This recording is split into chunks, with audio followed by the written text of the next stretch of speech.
laptop that goes to the computer. Oopsie. What is going on, guys? Jesus. Oh, man. If you smell. That was the worst start ever. Let me just fix this right away. Bam, there we go. What is up? Yeah, look, we can see your white legs. Woo! I gotta go in the sun, bro. Oh, man. What is up, Patrick? What's up? How you doing? Just chilling, man. Chilling. Thank you for coming back You're welcome. back in the studio. You're welcome. Just here hanging out. We were having a little bit of discussion, conversation. You were talking a lot before the show. You were mentioning the toy. Toy Story. Yes. Yes, That sir. actually, the main reason why I have that toy is because the video game that I like to play, StarCraft, Yeah.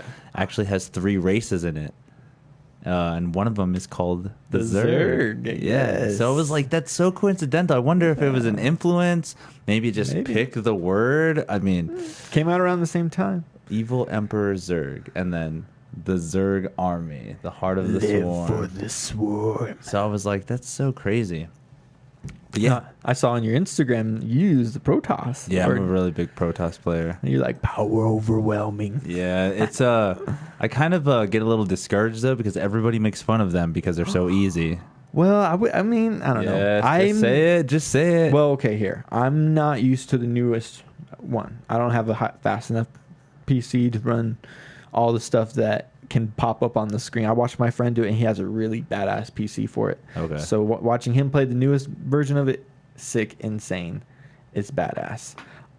But I'm big on classic game. And so I always played the Protoss. I always thought they were actually overpowered just because they got shields. Like, but you're the okay. So there's always something great about each of the races, yes. correct? Yep. So we have shields, but the Terrans not only can heal themselves, but they can repair themselves also. Yes. We don't have any of that. Yep. The Zergs automatically can heal themselves. It They just happens. It just happens for them. They just regenerate energy. You could speed it up too when you upgrade your buildings. So Yes. all that stuff, I guess. So yeah, you're right. All of them have their.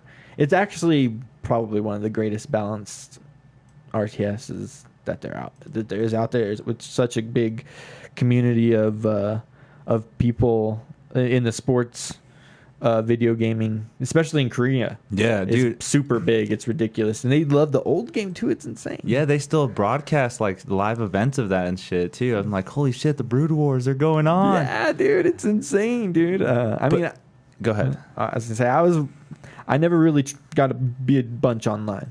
I watched my friend play on his sessions, and he was sick with the Zerg, and so I like watching. And I was actually his second eyes because I'd spot things on the screen. I'd be like, dude, you're missing something or something helps, like that. yeah. But originally, I was the kind of guy that would set up scenarios all the time in the original game, and like I'd set like all Terran enemies, and then just the brown Zerg, kind of a brown color, make them look natural, and then just this flood of rainbow Terran coming into my... Because I picked this one level that's on Char. It's this volcanic level, and there's this one that all the people can... You have each little bases. It's one of the levels you can pick in the scenarios.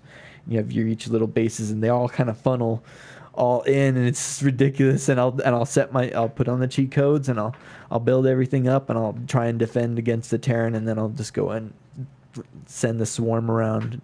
But like that flank, yeah, flanking them. That's dope. Yeah, that game is actually probably one of the first. I feel I've seen some documentary stuff talk about this too, but the introduction to actually the esports community, because not a lot of people were into like gaming like that. Well, there was no real games that can compete like that. What was that movie in the 80s or it was the early 90s? It was like it was about the first beginning of esports, not really about it was a Nintendo movie. Yeah, it was with Mario, right? It was trying to promote the Mario game. Super Mario Brothers 3, and I'm trying to remember the name of the movie. I can't remember. I saw a documentary about that too, where it's just talking about like Nintendo paid so much money, and all they did is really just advertise themselves in this movie. I mean, which is cool. Now it's a nostalgic thing, but back then it was just like, oh, look at what Nintendo's trying to do. And their carts, they had and they actually did have legitimate competitions outside the movie too, which I think it was the I think I watched that same documentary. It was like Wizard. Yeah, that's the movie. Yep, the Wizard. Oh God, the movie called. It's a good movie. I mean, no, it's not. I mean, yeah, The Wizard. The Power Glove scene. I actually have never seen the movie. Oh god, I've only seen clips and stuff of it. Yeah, it's pretty cheesy for its time. I mean, it's the 80s, but it just shows that just then. I mean, it took a while for people to be able to get even online with gaming. So I mean, back then those carts were all the Nintendos were like hooked up to this fucking TV or something, all their TVs, and they were all timed. Each cartridge had a switch to set it to a specific setting, and if you got to watched Pat the NES Punk and Angry Video Game Nerd talk about those carts, those special competition carts. Okay. So just learning how it started then and then going to where it is now. I mean, like you said, in the StarCraft in the 90s, like even Age of Empires. I mean, it didn't get really as big in the esports as StarCraft did, but like. Or actually, I should just go Warcraft. Yeah. That got really popular, and then became World of Warcraft. Then MMOs got really popular after that. So it's like even like role playing games that get really popular too as well. I don't play it, but my roommate does. Have you ever played RuneScape? I played it when it first came out. Old school RuneScape. All like on my middle school or elementary school, sneaking on the computer. I'm gonna play some RuneScape instead of homework, and I mean that's my memories of it. But I know that it got a remake or something that got revamped, and I think my friend who plays StarCraft plays that. Still does some of that. Yeah, gamings are just too advanced and stuff now. I recently caught myself playing, so I have a Switch, and I was playing a game called Animal Crossing. You've heard of that? I have. So I thought it was cool. It's a really great game. It actually does have some cool nicks about it and stuff. But then I had a friend kind of tell me this phrase that I never heard of before, and I was just like, oh my God. But he calls that game a chore simulator. Oh my gosh. A chore simulator. Well, like it's just like Harvest Moon. Chore simulator. A chore simulator. Okay, so it's not a chore simulator. In some aspects, it's not, but in other aspects, it is, because you do see yourself like cutting trees down, picking up weeds, fishing. Yeah, but I mean, isn't there some stories? I haven't really played any of them, but I know that there's like some aspect of it that it's not just. I know I'm just trying to get people to come to my island and live there with me. That's all I know I'm trying to get done. That's pretty cool, though. Yeah, but now I'm at that phase where I'm just like, oh, man, there's so much to do. I do play the Switch, too. I just play Pokemon Sword and Shield. Nice. Yeah, I just got the DLC. I haven't completed it, even though I know it's really easy. I've been playing same other games. I haven't been fucking with that either, but I do have Pokemon Shield, I think. We'll have to battle. Yeah. I'm actually have a really good collection on my 3DS. Oh. I recently got back into the Pokemon franchise with Alpha Sapphire and Omega Ruby. Oh, yes. The remakes of two of the best in the series, probably. Once I got that game, I started playing so much again. I got a great collection. I even got the Pokebank and like the whole year subscription, and just to like start collecting stuff. My first main goal, I didn't even know about this when I was younger. When I was younger and I played the Pokemon games, I was like, yeah, it's a cool thing. But I didn't even know about shinies.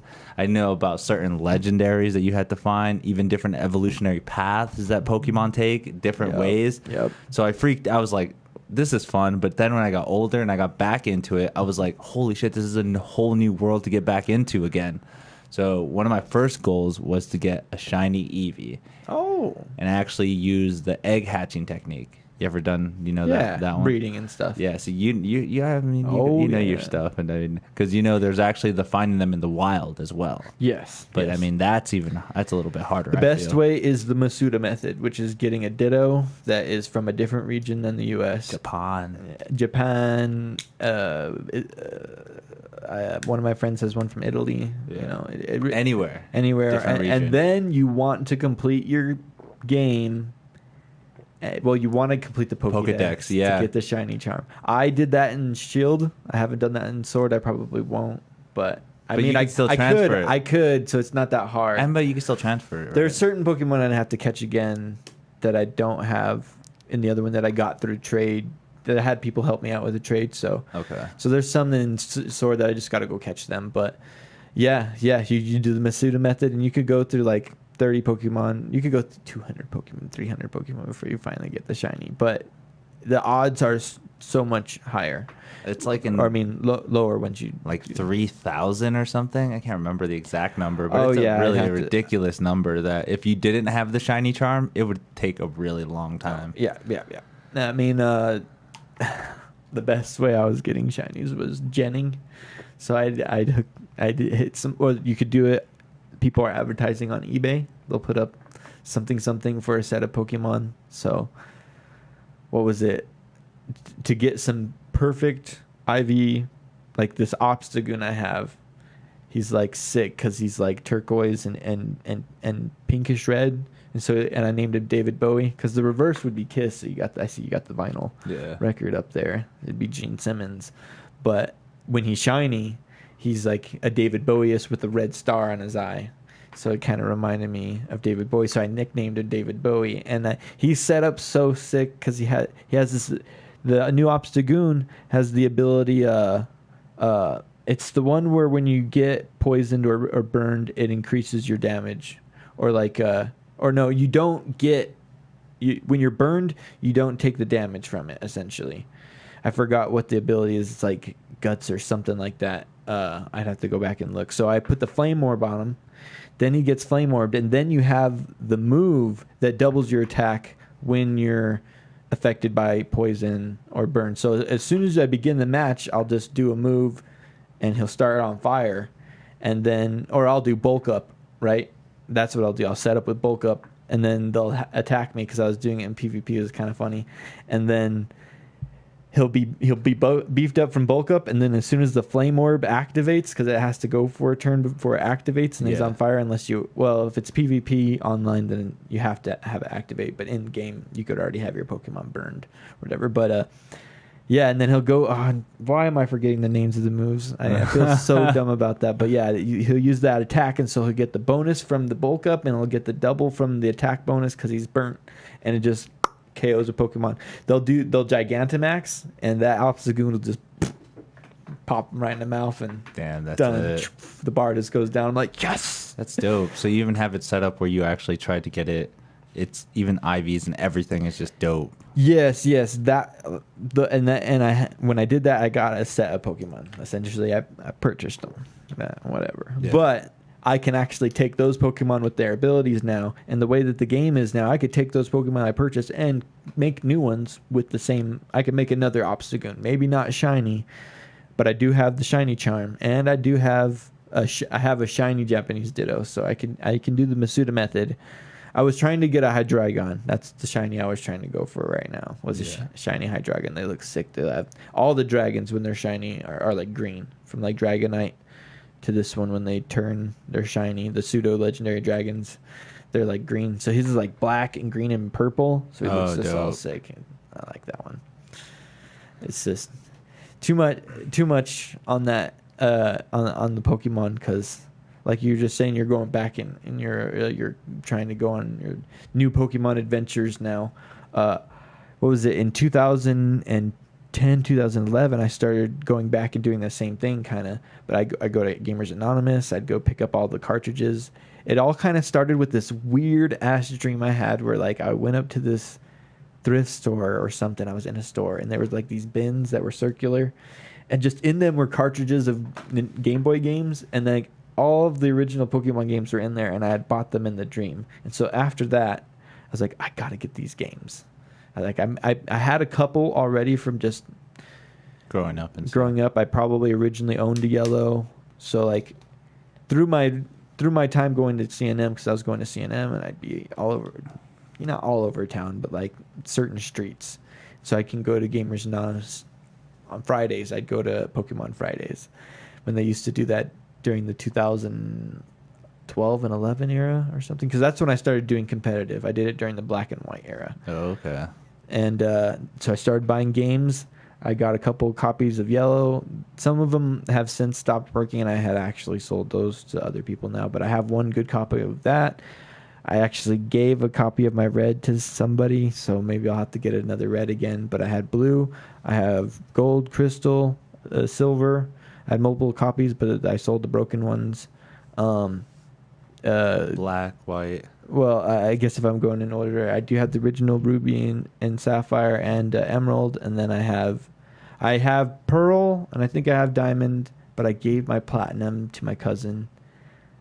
I hope he never sells it because I would buy it. Yeah, buy it back. Because I gave it to him. Because if you go to GameStop and you want a Platinum, if it's possibly there, it's like $80. The same thing with like eBay. Platinum is just a really sought after, expensive Pokemon game. And then Black and White, and I had Black and White too, but they were in my DS and my DS was in my backpack when my backpack was stolen when I was going to college. I had a bunch of Pokemon. I had a full art Mewtwo that was the new set from Black and White. It was worth like $50 because I just pulled it out of a pack. It was in my deck with a bunch of other cards. There was this dude at Pokemon Fridays who always wanted it, and it made me realize how precious of a card it was just among the collecting community. And it was in the deck that was in my bag that got stolen. Damn. So it's like I shouldn't keep everything I own in a bag out in a car around C&M because there's some freaks down by Central that'll break into cars. And it's so ridiculous too. You don't really think about that until after. It's just like, damn it, why did I even bring my cards? Why did I even have my cards with me? Dude, I used to carry around my PS3 because I'd stop at my friend's house and play some games or something whenever I'd get out of class or something, or if I were staying at their house. And I'm surprised. And I kept it in that same backpack too, so I'm so surprised that I didn't have my PlayStation in that backpack that day. Wow, so they left the backpack? They opened it? No, I just didn't have my PlayStation in my backpack that day, but they didn't even have to smash and grab because the window was kind of, you could just pop the window of my friend's car and I just grabbed the whole backpack. Yeah. I had a bunch of books in there too. I had a bunch of conspiracy books, and then I had like, one of my friends told me the reason why it got stolen is because I had the Necronomicon in it.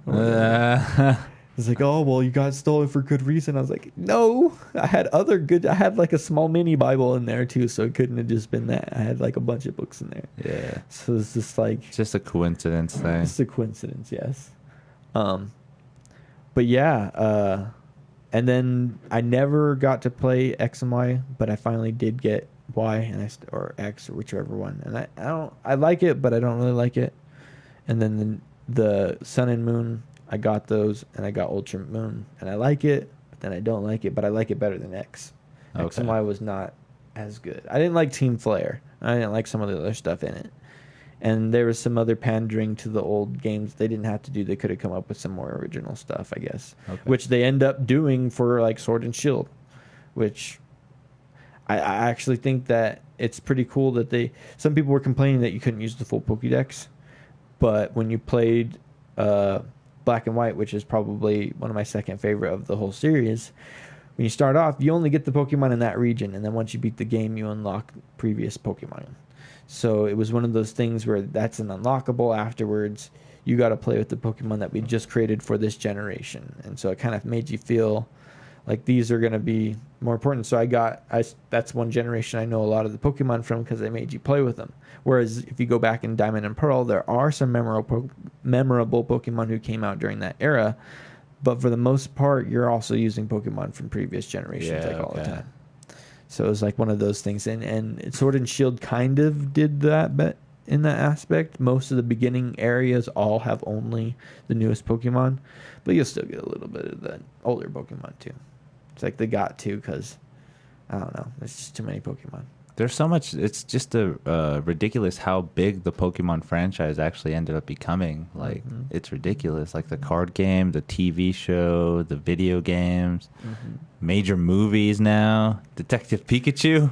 What the heck? The only thing at the time when it came out, the only thing to top it, because it was so big, was something you wouldn't expect. Would you guess? Detective Pikachu? No. During the time when Pokemon was really popular, so the late 90s and on into the early 2000s, at least up until 2003, they were like the pinnacle of like every kid loved Pokemon. Every parent was struggling to get their kids to not like Pokemon. It was a big deal. One other show, I should say, that didn't really end up getting a bunch of video games and a bunch of other licensed stuff, but one other show ended up being unlikely higher viewer count. Can you guess? Is it a cartoon? Mm-hmm. Same demographic too, so it was like the same kids that were watching that were watching that. The Simpsons? No, but it does involve yellow things. I don't know. SpongeBob. Really? Yeah, SpongeBob was beating Pokemon when those first 3 seasons kicked Pokemon's ass in a time where Pokemon was bigger than so many other cartoons. But SpongeBob came up and was just like, I'm ready. I know, and look at him now too. He's just he got a new game, and I've been playing it. I like it. I well, know, it's not just a new game. Yeah, but it's a remake, right? Yeah, it's rehydrated a Battle for Bikini Bottom, which came out in 2003. Nice. You liking it? I like it a lot. I think that I won't go. Well, I guess we could talk about it, but just all the reviews about it, like fucking like one GameSpot, I guess, gave it like a 1 out of something, but they gave Last of Us Part 2 a 10 out of something, and I was like, okay, so Battle for Bikini Bottom rehydrated. It's not like supposed to be super complex. It's not like masterpiece like The Last of Us 1 was pretty much a masterpiece. But it wasn't like a 1 or a 2 or a 0. But you can tell how they're biased towards certain things, because I forgot which company. It was Vice. On their review, they gave The Last of Us Part 2 a 6 out of 10 or something like that, and they gave all their justifiable reasons why. Nothing had to do with LGBTQ. It was nothing about that. It was all about other things. Gameplay, graphics, all, yeah. Sony sent them a message, or a representative of Naughty Dog through Sony, saying, why did you give this your review? They didn't say, why did you bomb it or anything. They're just asking, why did you give it like this review? Why weren't you like the other 30 people who gave it a 10 out of 100, you know? Because Vice is real, dog. They get down. Yeah, they're trying to get to the nitty gritty. So yeah, the same thing with SpongeBob. These people did not, like, you go to Metacritic and you go Last of Us 2, and it was just fun. I only compared them because they both released around the same time. Last of Us 2 Metacritic score was like 9 out of, it was 10 out of something, but some of the other reviews that were 8 point something kind of brought it down to like 9.8 or 9 point something. And then the user scores were like 4 point something. Just dog shit. Just dog shit, because people were just unhappy with the game. There was this one Korean streamer who stopped when Joel was being smashed, and just, or after it happened, he just took the game out and he cuts it with the pair of scissors. Dang. And he puts it back in the case, nice and neat, and he goes and plays another game. So I did hear that it did have some bad reviews then. Oh, yeah. Dang. I mean, the hype was real for that game, though. It was real. You got 7 years of people who actually, some of them wanted the game. The first game kind of had a good ending, so it was kind of left off to your interpretation, and kind of a good ending too. So you didn't really need one. And what I heard was that Neil Druckmann was pressured so much that he didn't want to make the fans' game anymore. He wanted to make his own game and his own ideas. He wanted to put his own agendas into it. I forgot the lady that also was writing for it too. Or for Naughty Dog anyways, and they all contributed to putting what they wanted in it. They wanted strong female lead characters, and they got one. Dang. Now, don't get me wrong. I think the game could have actually been just fine had they just placed things a little differently. If you would have played as Abby for like 2 hours before you even saw Joel and Ellie, if you could just start the game and you learn her whole backstory first, then it leads up to this epic scene where, like, oh, I know why she wants to do this. I know why. But no, that's not how it plays out. You get to play for Joel for like 30 minutes or less, maybe less than that. And that's what people wanted. They wanted Joel. They wanted their character that they loved. The same thing with the Uncharted series from Naughty Dog. They love Nathan Drake. They like their character. That's like Nathan Drake in the next game. They're just going to kill him off at the beginning, and you're going to play as some other character that we've never even heard of before, and they're not going to even build up their story. Yeah. So I don't know, and I guess I'm trying to compare with SpongeBob. Is SpongeBob's Metacritic score was the Metacritic was like 3 point something, and the user score was 9 point something, because all the people loved this game. That people, the critics at GameSpot were complaining that it didn't have enough innovations. But the people who were giving it the positive reviews were saying, this is amazing. It's just like the original game, but with better graphics. You're taking a PlayStation 2 game, a platforming game. It's a simple game. There shouldn't be anything complicated about it. It actually is for kids. But those kids who once played the original game, and this is in the advertising if you watch the trailer. Okay. Kids who played the original game are now going to probably want to play this game, and now they're in their 30s. Just try it out. Yeah, see the revamp. Like, that's the hype right now for Tony Hawk for me. Oh my gosh. And there's no news about it. There's some news. I've been seeing they introduced like they've been showing like bios of skaters that are in the game and stuff like that. So I've seen that. But I mean, I guess there's not too much you can spoil from a game that's been released twice. Yeah. The second one, the HD Tony Hawk, was terrible. The remake for the Xbox, I think it was actually for Xbox and PlayStation, but there was actually another one. There was, and it is so embarrassing. It is the blight upon, besides Tony Hawk Pro Skater 5, Tony Hawk Pro Skater 1 and 2 HD remake is the blight of the Tony Hawk series. Whereas like Underground and American Wasteland and Tony Hawk Pro Skater 3 are like the pinnacle. This is like the schmear, the shit stain. Besides the one that involves the fucking, the fucking balance board or whatever you have to do. Oh, Skate? Isn't that Skate? No, that's a whole nother game for Xbox in that game. But Tony Hawk did release one like that. It's where you get on a board involved, because Wii was really popular then, and so the PlayStation wanted their own. Or Xbox. It's for PlayStation and Xbox. That's for both of them. Yeah, I forgot what that one was called. It was called something. But oh my god. Yeah, that's the one. Right? So it's not necessarily a bad game, but it's terrible. I still can't believe that there was a remake of it. Yeah, it's so bad, and not just the game gameplay. Let's talk about the production for just 1 second. It's so bad that like they had to take the game off of the network. You can't buy it anymore. You can only get it through physical copies, and even then you shouldn't want it, because there was a whole thing behind it. And Tony Hawk was really promoting it because it was a remake. It was supposed to be a remake of the originals. Yeah. None of the original tracks are in it. It's all he personally chose to do new tracks because he wanted people to be hip with them, because that game was hip to that time's music, and he saw the only logic it would be hip to this time's music. So I guess that was his logic. Same thing with Pro Skater 5, which was another dud, total dud. There's some parts of it that are fun. Recently, I had collected a bunch of the Tony Hawk games that I didn't have, and I even collected Thrasher, which is. Did you ever hear about the Skate Magazine Thrasher? Yeah, I've seen the logo and stuff all the time too. Yeah, and if they have a game, and Rockstar made it, and it is supposed for its time, because it came out before Tony Hawk Pro Skater. It is the most realistic kind of skating game in terms of like things you can, like stats and certain functionalities of the game. I played it for a little bit once I got it, but I haven't really put it back. I've been playing a bunch of other games. There's this one scene that's really cool where you can get chased by a cop, and it goes from the viewpoint of the cop. So the cop's chasing you, and he's running after you. It can also be a thug too.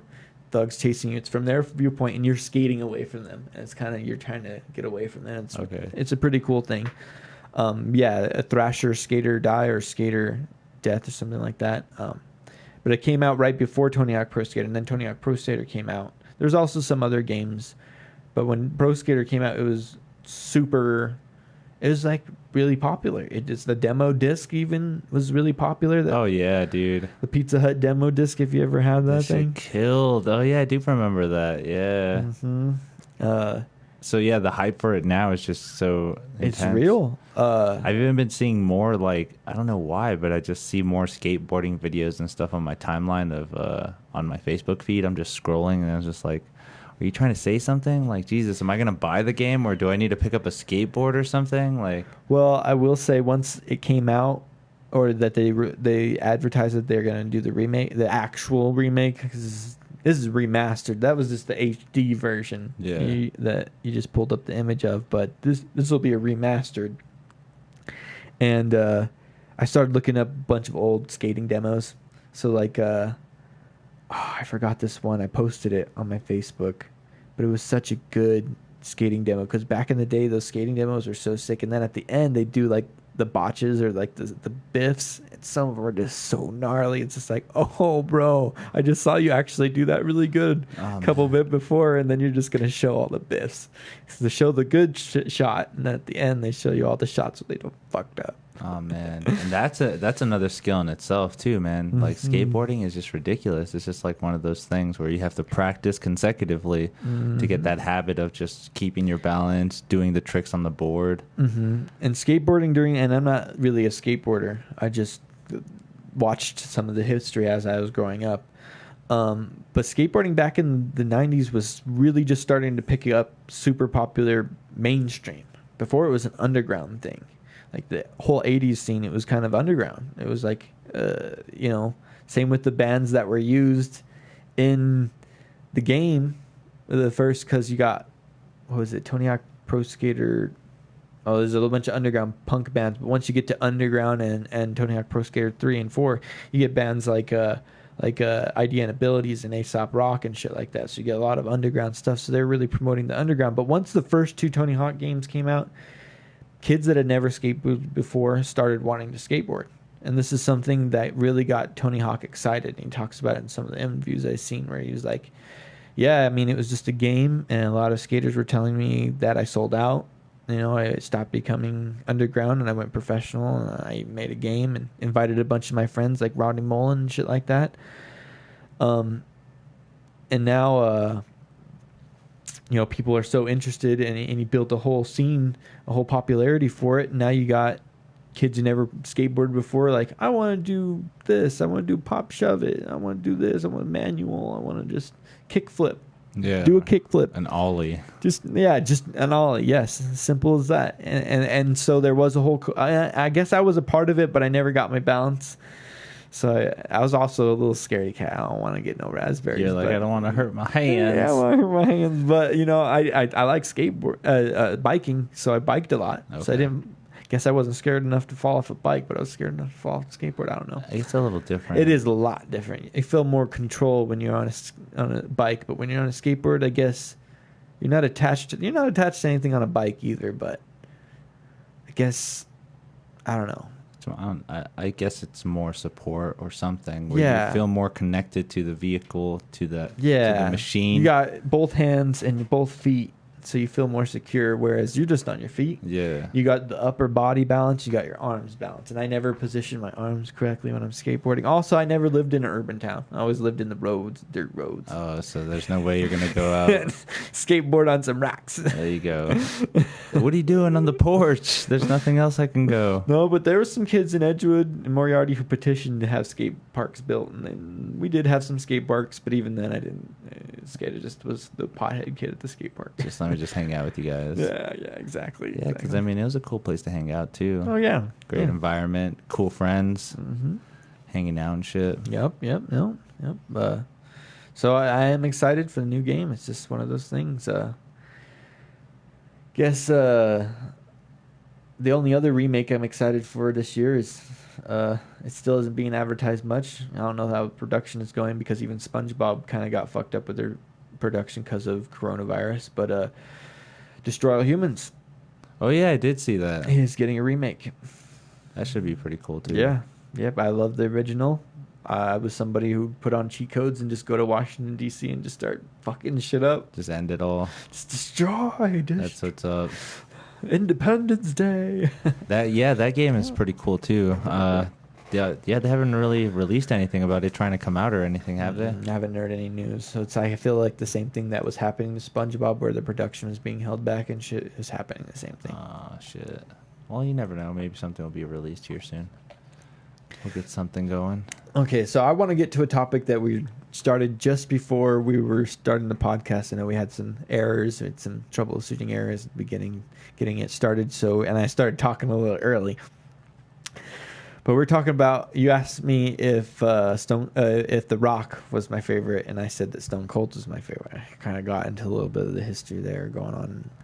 But I asked you, what's your favorite wrestler? I guess my favorite wrestler during the time was probably Rob Van Dam. Rob Van Dam. Yeah, I thought he was cool with his his 5-star. No, it was 5-star Frog Splash. 5-star Frog. And then Shane McMahon ended up doing the Coast to Coast later on, but it was he shouldn't be faking himself because it was Rob Van Dam. I forgot what he called it, but he would go on the top of the ropes and he'd put the chair on your face. Oh yeah, and he'd jump all the way from post to post. I forgot what it was called, but Shane McMahon ended up calling it Coast to Coast later on. But Rob Van Dam did. Rob Van Dam, ECW. I was actually watching because I was trying to get a reference because I was just watching last night. I had to get a reference of something that happened before because something happened last night at Extreme Rules. Okay. The horror show Extreme Rules is how they advertise it for WWE. And during the women's match for Asuka and Sasha Banks over the Raw Women's title, it was a great match, honestly. It was actually a really good, solid wrestling match. It was like the kind of thing you'd see on NXT if you've ever seen that stuff, which is just the developmental brand of WWE. Yeah. The rookies. The finish, though. And so Asuka has this thing where she sprays green mist, just like a bunch of other famous Japanese wrestlers in the day. And it's kind of a heelish thing to do, but here's kind of the beginning story. What's her name? Becky Lynch had to drop the title because she got pregnant.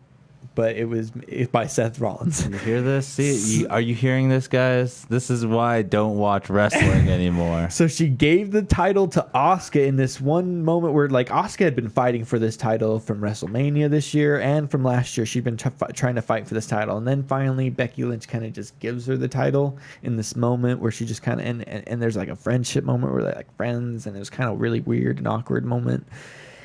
And then, like, so she's had this belt, and now, Bayley and Sasha Banks have become the women's tag team champions.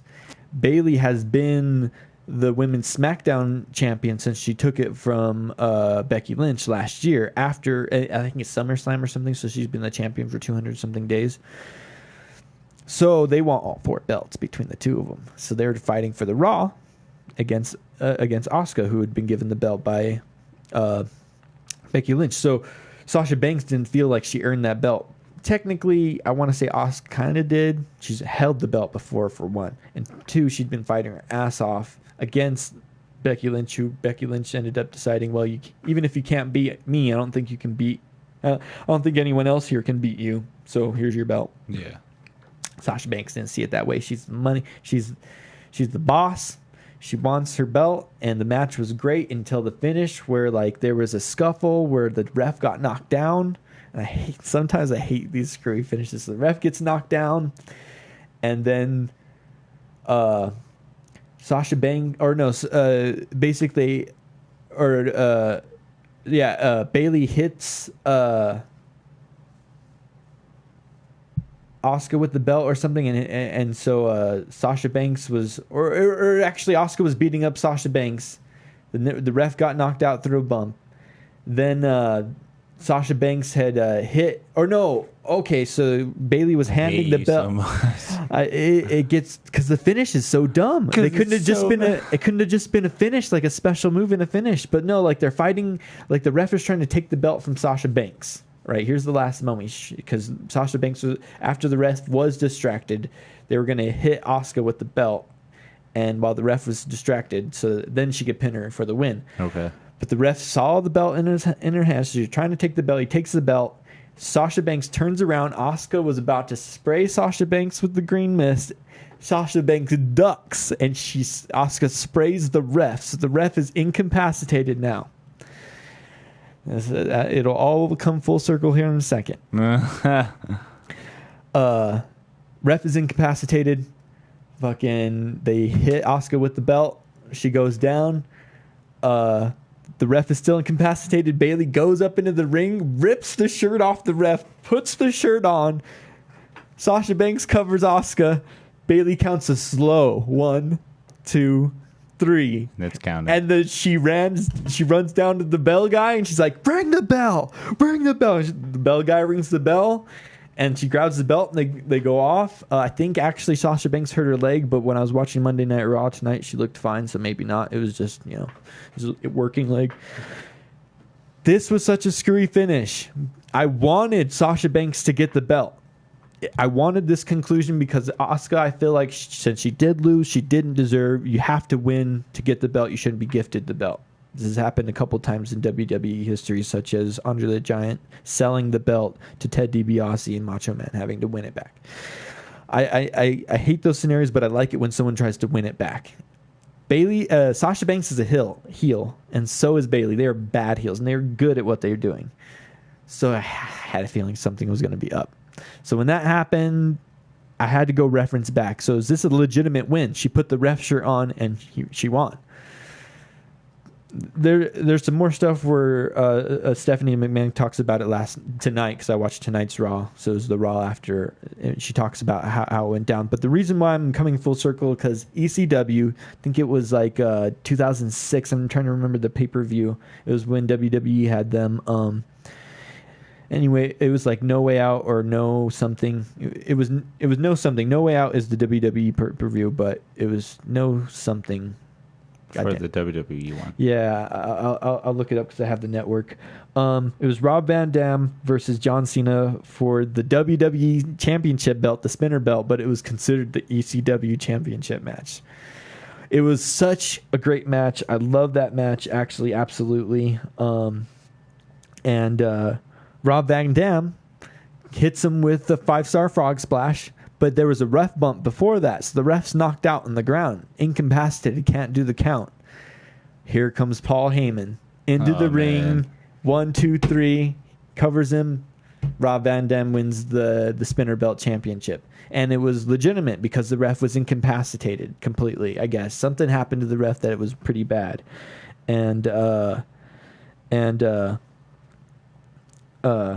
it made me reference that. I was like, this is one of those moments where if the ref gets completely incapacitated, cannot call the match, is the match over? Is the match called? Which I think the match should be called, actually, at that point. But by who that's in the... Exactly. There's only the announcers, and the announcers, Adam Cole and stuff, were like all right, just to let you guys know, this is not... Like, he was trying to say that this wasn't a legitimate, which Stephanie McMahon kind of went on Monday night tonight and was saying, next week, you guys are fighting for the title. It's just to reassure this win. Just to reassure this win. Blah, blah, blah. They always do that. And so this will probably be another good match between Asuka. But the stipulations were no one at ringside, so Bayley can't be at ringside for the belt smash. This will be Asuka's or Over the Edge. One night only. No. The ECW pay-per-view. Yeah. Well, it's either one night stand or one night only because I have the network, so I could watch them. I could watch them all. Yeah, like watch all the time. So it just made me think of that. But that's interesting. You like Rob Van Dam? I like Stone Cold Steve Austin. Give me a hell yeah. Damn drunk, dude. That's all that guy was. Just a drunk on stage. Spray the whole keg of beer. Yeah. But hey, if you're going to ECW, you can't forget about Sandman, who did almost the same thing with his beer. But he was like Austin, just way more brutal because it's ECW. So if anything, if you can pick an event, what's one of your favorite events? Like one of the like a pay-per-view? One of your favorite pay-per-views, probably, I don't know, something that you can always relate to. Because one of my favorites of all time, I can fucking watch over and over and over again, is always WrestleMania 10. 10? That's interesting. The best ever. Which one's that? One's the ladder match between Shawn Michaels and Razor Ramon, and then also the title match twice with Bret Hart and Yokozuna. Let's not forget that Bret Hart had a match with Owen Hart that he lost right before that. Yeah, that too. and Lex Luger had lost to Yokozuna right before that. It was one of these weird things because it was the first time ever that two people went out of the ring at the same time during the Royal Rumble. So it was like it led up to the match at WrestleMania where like they both get a shot. They both get a shot, and so Yokozuna has to fight both of them at the same time. Later on, it ended up the same thing kind of happened, but it was kind of fucked up. It was like, what is it? John Cena and someone else fell out of the ring at the same time, and Batista, John Cena and Batista, and then Vince McMahon comes to the ring and accidentally blows both of his quads when he comes in the ring and just falls on his ass, and he's just trying to give his promo while sitting down, legs out because they're just in extreme pain because he just blew out his quads. But no, okay. So you're gonna ask me for a pay-per-view, or just one of the many pay-per-views, not just or an event like one of. There's some really memorable Raw is War moments. There's some really memorable SmackDown moments. I mean, it does just any kind of real moment that you can remember that really stuck into you. That's like, I don't know, not recent, because to be honest, man, from right when the invasion happened, after that, that's when it all went downhill for me. I don't know why. Anything after 2008, because 2008 was when Chris Benoit killed himself, and then his family, and then like they had this washing of the company to make it really like they started doing no chair shots to the head, blah blah blah, all this other stuff, the wellness policies and stuff. Which I understand, you got to protect your wrestlers. Yeah. Chris Benoit went crazy because he did too many diving headbutts. Like Harley Race, except Harley Race didn't kill everyone. Yeah, that's true though. That guy was, but Harley Race knew when to stop, actually, but he didn't. There was this time where he had told Chris Benoit, I think, because a couple of people did the flying headbutt, all kind of, even Bam Bam Bigelow, who did the flying headbutt, was just like, probably shouldn't do it forever. But Bam Bam Bigelow actually, I think, passed away before or after Chris Benoit. I can't remember if it was in the 2000s or if it was in the 90s. But yeah, there was a big cleansing of the company. So once the aggression era ended, that whole era ended. Once it started getting 2010 and the new time, there are some still good stuff like CM Punk in 2010 or 2011 or something like that. He wins the championship, and so that was pretty cool. And there was some other stuff, but overall, even going like last year and this year, like this year's this year's WrestleMania. Well, I want to give them a slight pass because there's a pandemic. I would have said the show shouldn't have even gone on. Shouldn't.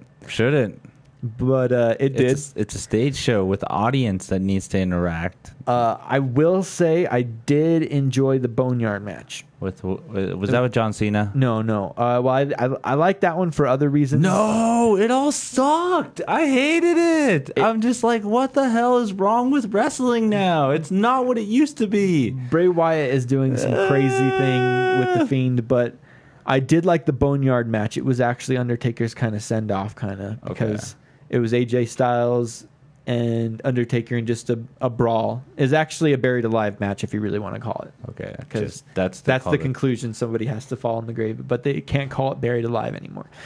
The Boneyard match. But it was really good. Actually, I guess I'm a big sucker for certain aspects.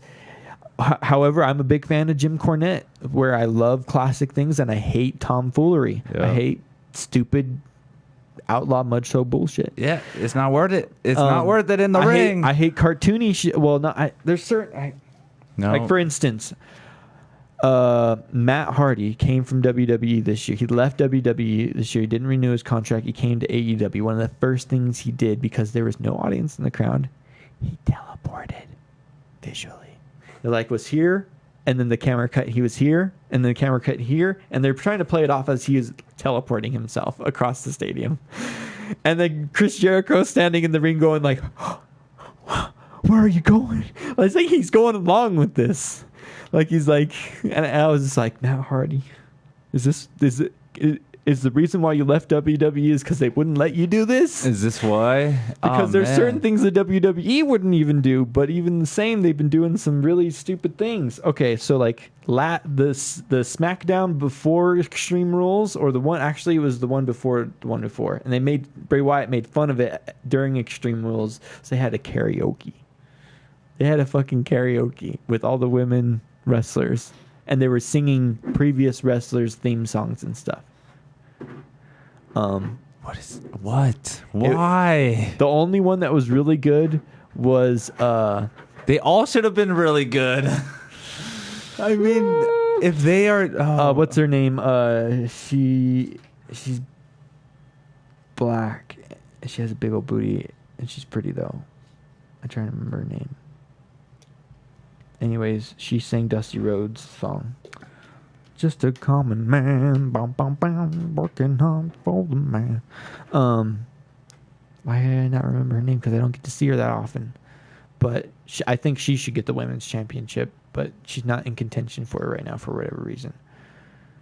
It's because Bayley and Sasha Banks are going on like this tirade. They want the belts. They're the but yeah, faces. there was this whole karaoke thing, and all of the girls. Even the one, okay, so remember back in the day, and actually I'll kind of go back to answering your question. You asked me what my favorite special event would be, or kind of event. I have multiple time eras that I'd like. But no, one of my favorites, it involves Stone Cold Steve Austin, and it's his face turn, where it was WrestleMania, I do believe it was either 11... where he turns like dumb and an asshole. What? He was kind of a heel before. The crowd started doing what? But I think there was this one time he explains where what came from, and he was like he couldn't hear one day. Okay. And he was just like, what?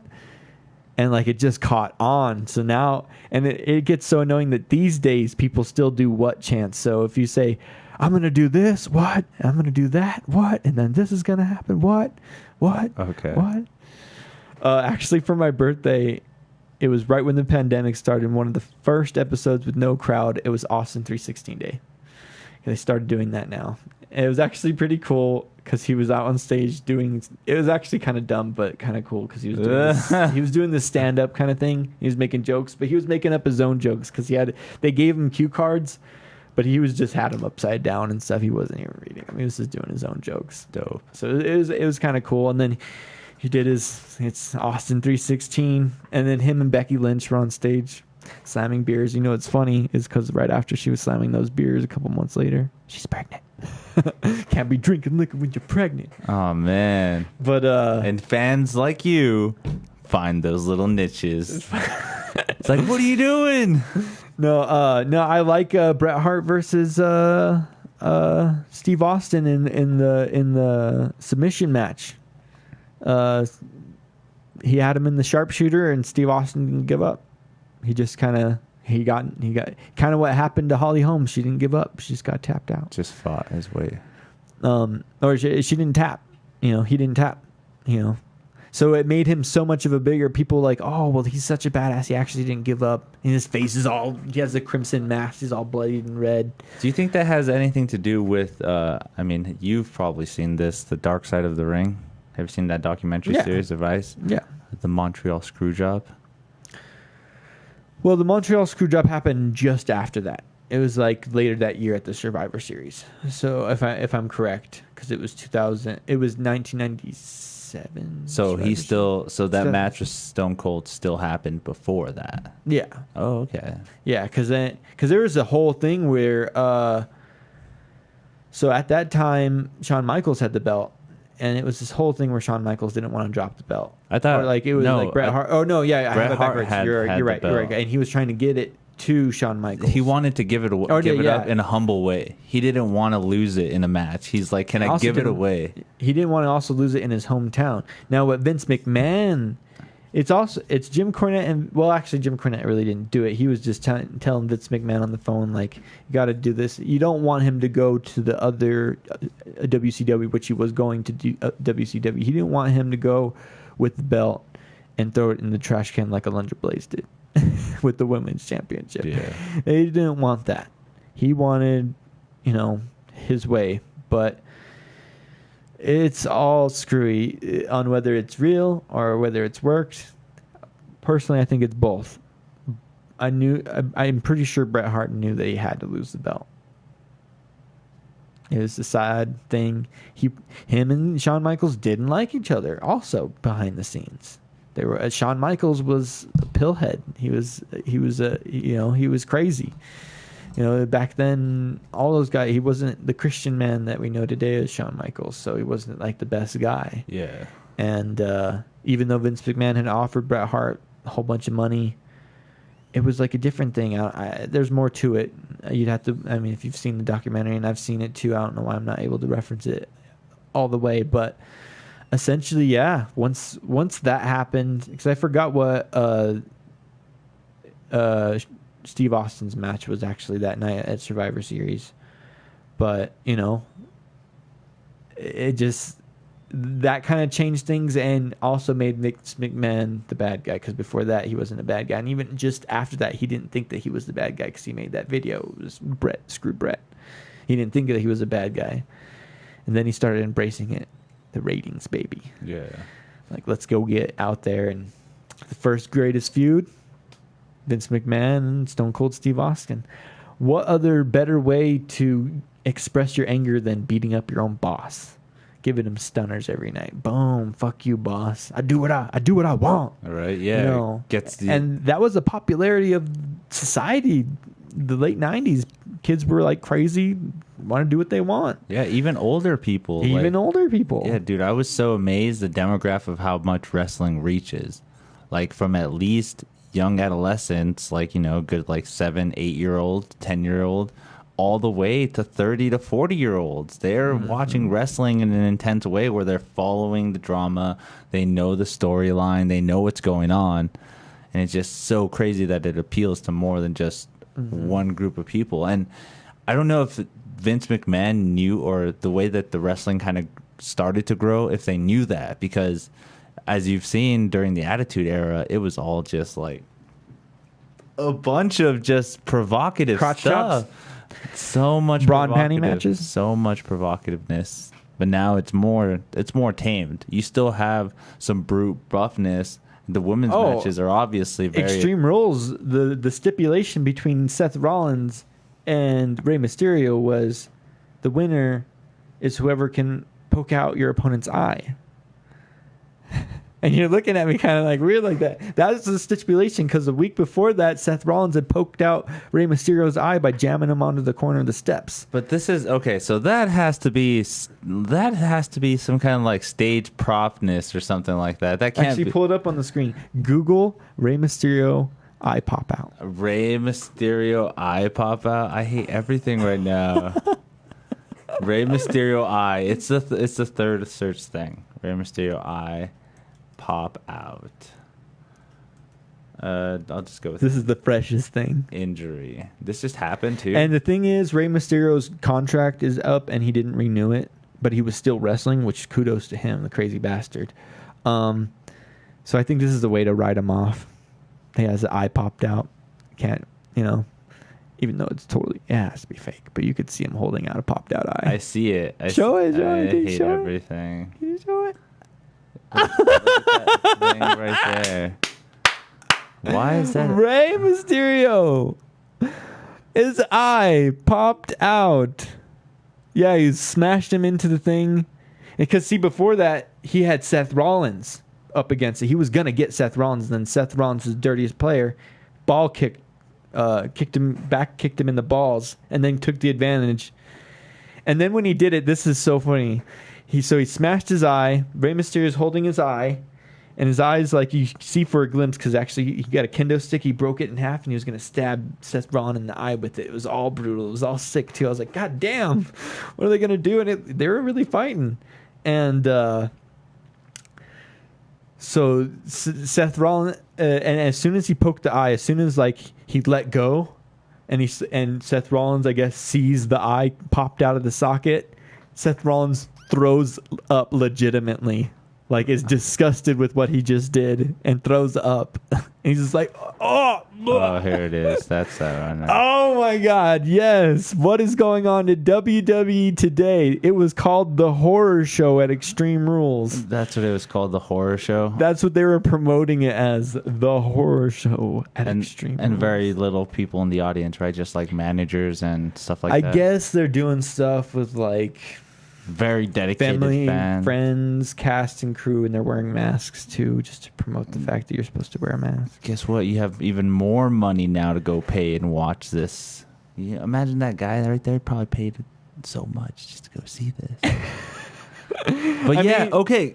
This is exactly what I'm talking about, though. Like his eyeball. Going into it, I was like, all right, I have to see this. I have to see how they're going to do this, because people were thinking they were going to do a CGI eyeball. Imagine that. Okay. CGI eyeball just pop out of Rey Mysterio's head because there's no live crowd. I think the crowd is actually people made up of cast and crew and family members. That makes sense. So they're all people who are in on it. So if like something crazy did happen, they could be all in on it. But they didn't do CGI. They did just, I'm pretty sure it was a fake eye. His eyeball didn't really It was so fake. It was the fakest thing I ever saw. It's just like, oh man, that's my friend. I have a friend. His name's Alejandro. He's been on the podcast a few times. He's a really dedicated fan of wrestling too. Mm-hmm. But he showed, because we have all the discussions about all the old wrestling and stuff. But he showed me the WrestleMania match with John Cena. What is it? It's the Firefly Funhouse. Okay, so I kind of enjoyed it because here's the story. I enjoyed the story. The story is that Bray Wyatt should have won against John Cena at WrestleMania whatever a while ago.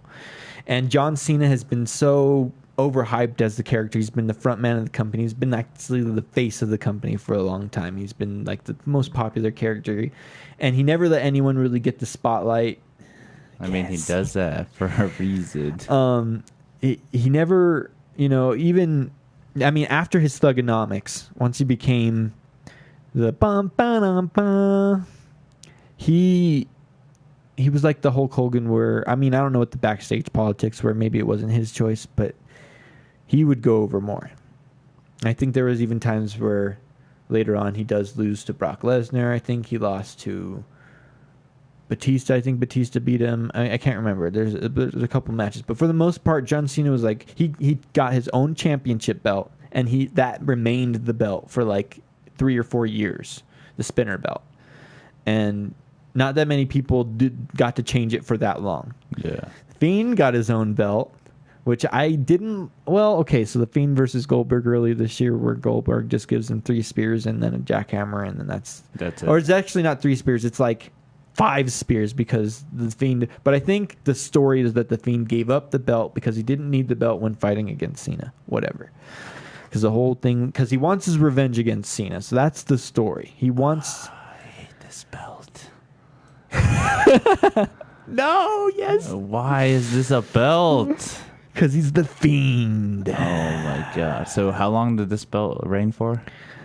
The Fiend had it for like 4 or 5 months. And then Goldberg, he turned the Universal Red Championship belt into the blue one. And then he had this belt. So Bray Wyatt had the blue one when he'd show up as Bray Wyatt. And then when he'd show up as the Fiend, he'd have the Fiend belt. Okay. So, whatever. Yeah, so the story is he wants his revenge against John Cena. So he puts John Cena through all these trials and tribulations. And they're able to do this kind of match because of COVID and fucking no crowd. So there's going to be no pop anyways. Yeah, so like where was the whole... It wasn't even a match. It's just like a story, like a damn... Technically there was a count and a pin. He gave him the mandible claw. And there was a 1, 2, 3. And the bell rang. And that was the end of WrestleMania. Night 1. Because night 2 was The Undertaker. And that was way better as a cinematic show with AJ Styles. At the end, AJ Styles was like, "Don't bury me, don't bury me, don't bury me," and he's like, "Oh," like he acts like Undertaker acts like he's not going to do it, and then he fucking knocks him into the hole. It was pretty good. It's really good. Or there's this moment where actually Undertaker's about to be buried, and he does his Undertaker thing where he shows up behind AJ Styles and knocks him off the tractor. Dude, he kills. He literally kills the teammates of AJ Styles. What is it? They're part of the Bullet Club. I should remember their names, but they left the company now, so they actually are dead. They're never going to be on WWE. They showed up on Impact Slammiversary on Saturday. Oh shit! So they're not Gallows and Anderson. That's their name. And one gets choke slammed off of the roof, and the other one gets fucking tossed off of the, just fucking shoved, and you never see them. Holy shit! They're just dead, right? That's our interpretation. Or no, okay, so one of them, okay, never mind. Dead. One of them gets pushed off, and the other one gets a pile driver on the roof and then falls off. Okay. So, or tombstone pile driver. So it actually really, and even Jim Cornette, as somebody who really likes classic wrestling, ended up really liking the Boneyard match. But there's a lot of things about for instance, tonight was another thing just like that. Bray Wyatt went up against Braun Strowman in a swamp match where they fight in a swamp, where it's actually, so it's all psychological. So he's trying to get Braun Strowman back as one of his disciples in the swamp that they started in years ago in 2014 or something like that.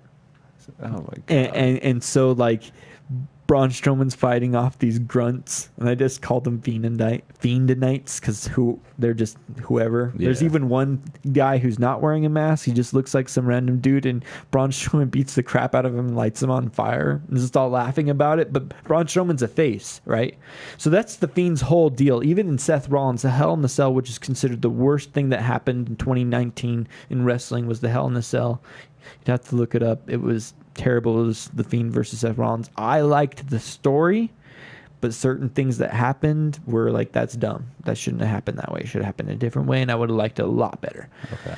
But the Fiend was turning faces heels and turning heels faces, and that's what he did it to Daniel Bryan. He did it to Finn Balor was the first person he did it to, and then Finn Balor went to NXT after that and started healing it up. He did it to Seth Rollins more notably, which is why Seth Rollins is gouging out fucking Rey Mysterio's eye, because last year he was the face of the company. He beat Brock Lesnar twice for the Universal Championship. He kicked him in the balls to win, and then he stomped his head like 3 times to win in the second one. So he was the face of the company, and now he's the heel of the company on Monday. His Monday Night Rollins, or your Monday Night Messiah, because he's doing this whole weird Jesus thing. Oh God. And and tonight was a good episode of Monday Night Raw at the beginning, because Aleister Black, one of the newer guys who I like, he was just all pissed that he's been treating Rey Mysterio bad and all this stuff, and he came out and had a sickle match. But since Seth Rollins had his disciple Murphy with him, he's calling them disciples, it was kind of a handicap match in the end, so he kind of got outnumbered, and then they jumped him at the end, so they got their heel heat and then walked off. Okay. So there's going to be more to that, but the Fiend basically was touching all these people in a way that they turned who they are. And Braun Strowman last year in May, when I went to see the Raw, it was a Raw live show in Rio Rancho, and I saw Braun Strowman for the first time. I was like, dude, this is epic. I like Braun Strowman. He's huge. He's a monster. It made sense the way he beat Goldberg after Goldberg had the blue belt. Fucking this year's WrestleMania, he beats Goldberg with 3 power slams, or 4 power slams, and then pins him for the belt. But it's believable because Goldberg is not as big as Braun Strowman. Braun Strowman's a tower, so it's believable to me.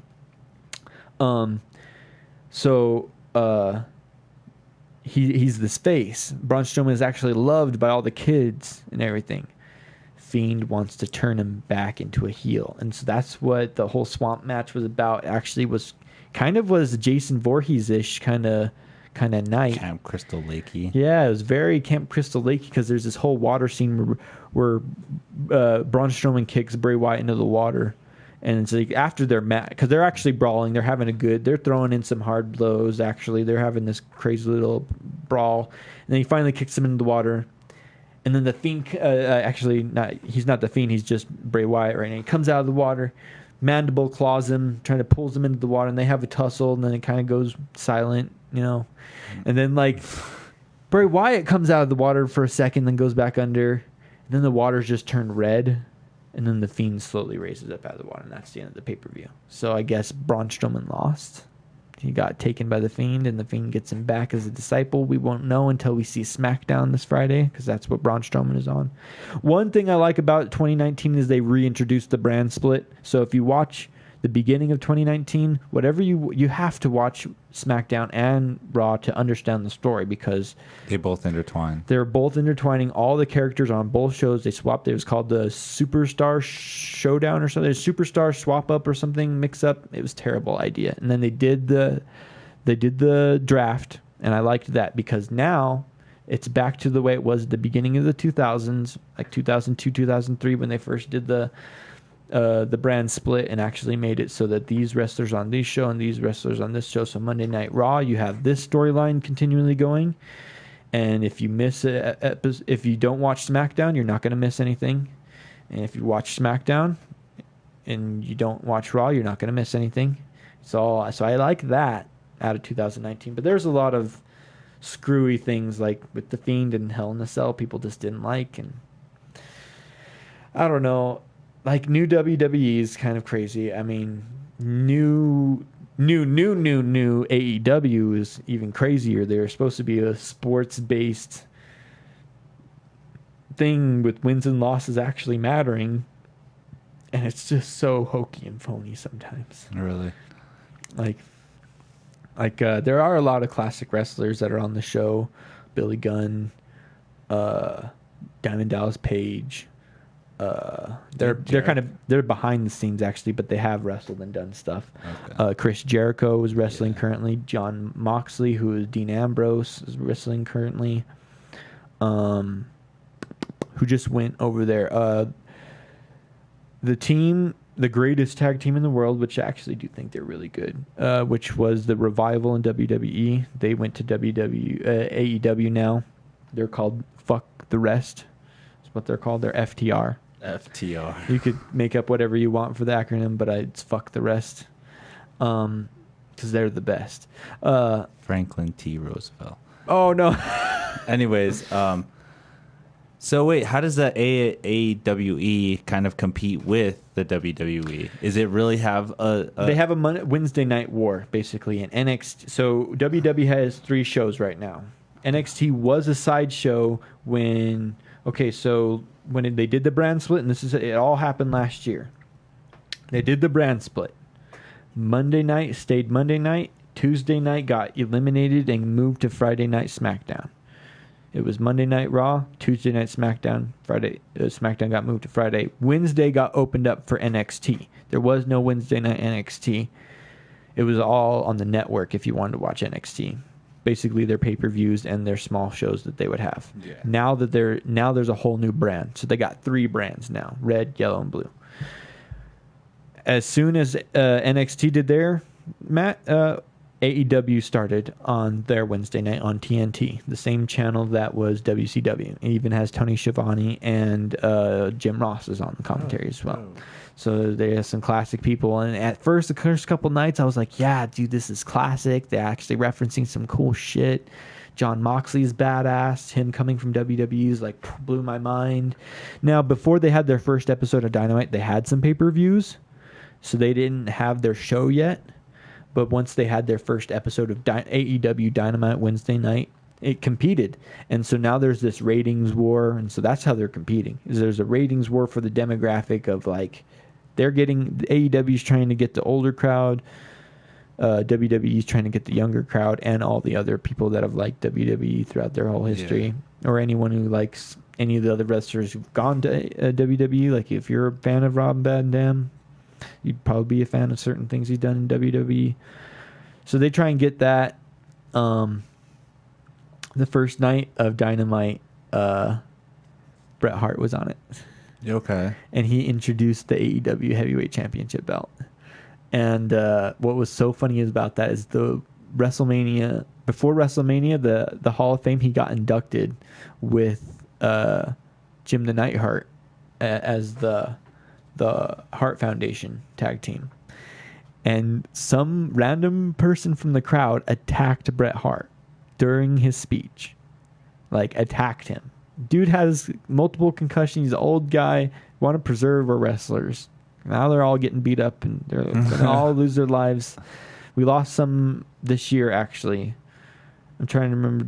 King Kong Bundy just actually recently passed away. And, Rocky Johnson's father, or Rock's father, Rocky Johnson, passed away. I'm trying to think of who else. But, yeah. Oh, and the fan attacked him. Just after that, months later, he shows up on the first episode of Dynamite after being inducted to the Hall of Fame. So I just thought that was just... Went from one show being inducted into their Hall of Fame just before their biggest pay-per-view of the year, and then later on that night, or that year, he's introducing the opposing show's heavyweight championship belt. So there is some competition. But honestly, it's crazy. I would do it like this. WWE, Raw, and SmackDown, cartoony. NXT, more traditional, real wrestling. In fact, there's a guy called Keith Lee right now who is trained by Dusty Rhodes, who I really like. He's a big dude, big black dude. He's holding the North American Championship, and he's holding the NXT Championship, which he just won from Adam Cole last week on Wednesday. And Adam Cole had the championship for almost 300-something days. Okay. Or I think more than that, actually. So it was a big deal. And now he's a 2-time champion. So that wrestling on that show is more realistic. Triple H actually has more control over that show. So you could tell that Vince McMahon is just weird. He's got some weird things going on in his head. Can't hit people in the head with a chair, but you can fucking gouge their eye out. Yeah, see? Exactly, what the fuck? Right? I know, it's crazy. I guess they can hit people in the head with the chair because Randy Orton during WrestleMania gave fucking Edge a concerto. But it's all just depending on the way the shot is, right? I'm pretty sure they kind of like reevaluated how you can hit and stuff. Yeah, like the concerto, I think they can hit you in the way that your head is between two chairs, so it's like there's no avoiding hitting your head with a chair. Yeah, but no, I guess you're right. The concerto, fucking yeah, it's a sandwich. So. Randy Orton did it to Edge just before WrestleMania, and then it led up to their WrestleMania match. There was actually a controversial spot where like Edge was hanging Randy Orton, or like Randy Orton was hanging Edge from this workout equipment because they had a Falls Count Anywhere match or something like that. Okay. And so he's hanging him from this equipment, and apparently that's the same thing that Chris Benoit hung himself on. Jeez. So I don't know if they were just doing that because just before WrestleMania was the Chris Benoit Vice episode. Okay. So I don't know if they were trying to throw that in there, and they were just having this hardcore match. He like was hanging him from him, he was choking him, and then he's punching him. So like, what the fuck is this? Yeah. This is brutal. New WWE is crazy. Here, let's talk about where I'm at. Actually, where I'm at right now. One, I'm at two places where I'm watching at the network. One, I'm in 2003 because I've been playing Here Comes the Pain, and that game takes place during 2003. So I've been watching some of that stuff. I just watched Backlash 2003, and you remember Cold? Remedy? You remember that song? Probably can't play a licensed song on here, huh? Cold. But remember that song Cold? The band Cold song Remedy? Don't, but was that the theme song? It was the theme song for Backlash, and it just personified the early 2000s in that time. I'll have to show you the song later, but let's turn that down. Was that you? That was me. Oh yeah, that was me. Let's take the call online right now. Just kidding. You don't have to. That's an illegal call right there. Dang. But yeah, I guess I was watching 2003 right now, and I'm watching Up to Date Wrestling. Up to Date Wrestling, and I'm watching 1995. So I'm actually at WrestleMania 11, because last year I was in 1994 and I watched WrestleMania 10. Okay. So I'm watching all the episodes of Raw and the pay-per-views up until once it gets to the 2000s. Then I'll start watching SmackDown when it comes out and those coinciding pay-per-views. There's so much to watch on the network. You can even watch the classic wrestling like Georgia South Wrestling, or like the old WCW. You could watch World Class Wrestling, All Star Wrestling. There's a bunch of old classic stuff. I like watching this one guy. He's this bearded guy with crazy hair. trying to remember his name, but he always has a big old beard, and he's just a classic wrestler. But I'm watching in 1995, so I just watched all the build up to WrestleMania 11, which is going to be Undertaker versus King Kong Bundy.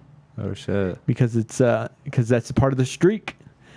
Building the streak. Back then, they didn't know they were going to have a streak, an Undertaker undefeated streak, at WrestleMania, and so there was that match, and then there was the match Diesel versus Bret Hart, right? No, Diesel versus Shawn Michaels, because Shawn Michaels won at right. Let me look at. For WrestleMania 11. I could just pull it up here too. But yeah, 11. Oh no, maybe WrestleMania. Hold on. I gotta look it because I have it right here.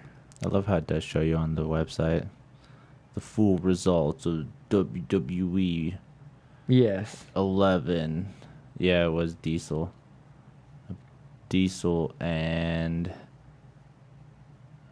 Shawn Michaels. No. Yeah. Steven Michaels.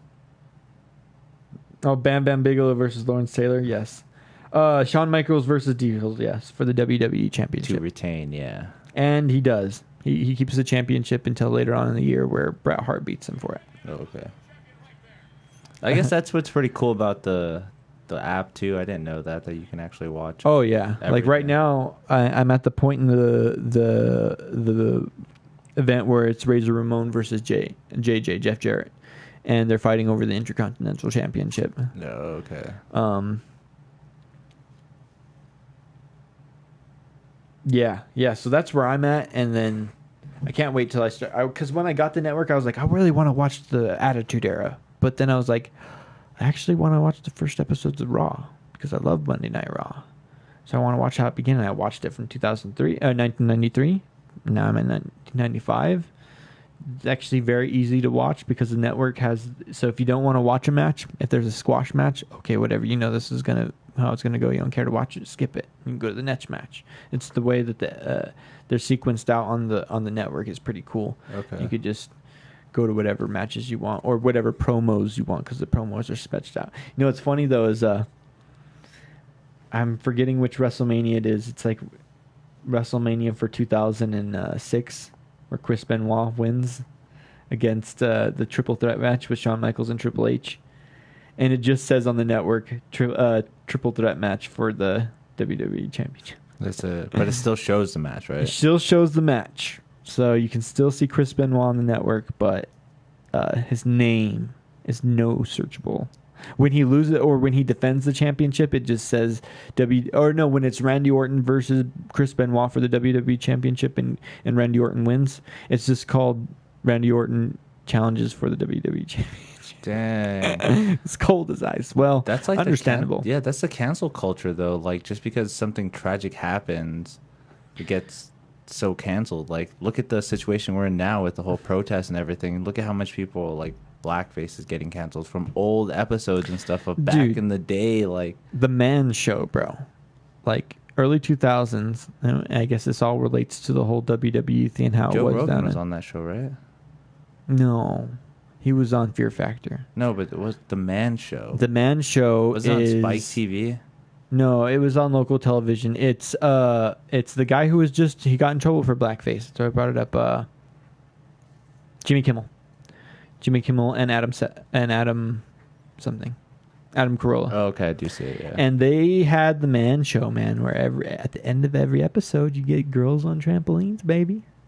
You get guys chugging a whole pitcher of beer. That famous guy that does their piano guy, he's like super famous for being able to chug down beer. And it'd be like, ziggy zaggy, ziggy zaggy, oi, oi, oi, ziggy zaggy, ziggy zaggy. That was my childhood. It was acceptable then. Not saying that it should have been acceptable. I'm not saying that. But that's what the culture was like now. Jimmy Kimmel is kind of a different guy now. He has his own show And look at that's what he's in trouble for, because he did Charles Barkley in blackface. Yeah. It's kind of funny. It's a funny skit. Yeah. Back in the day, the stuff was funny.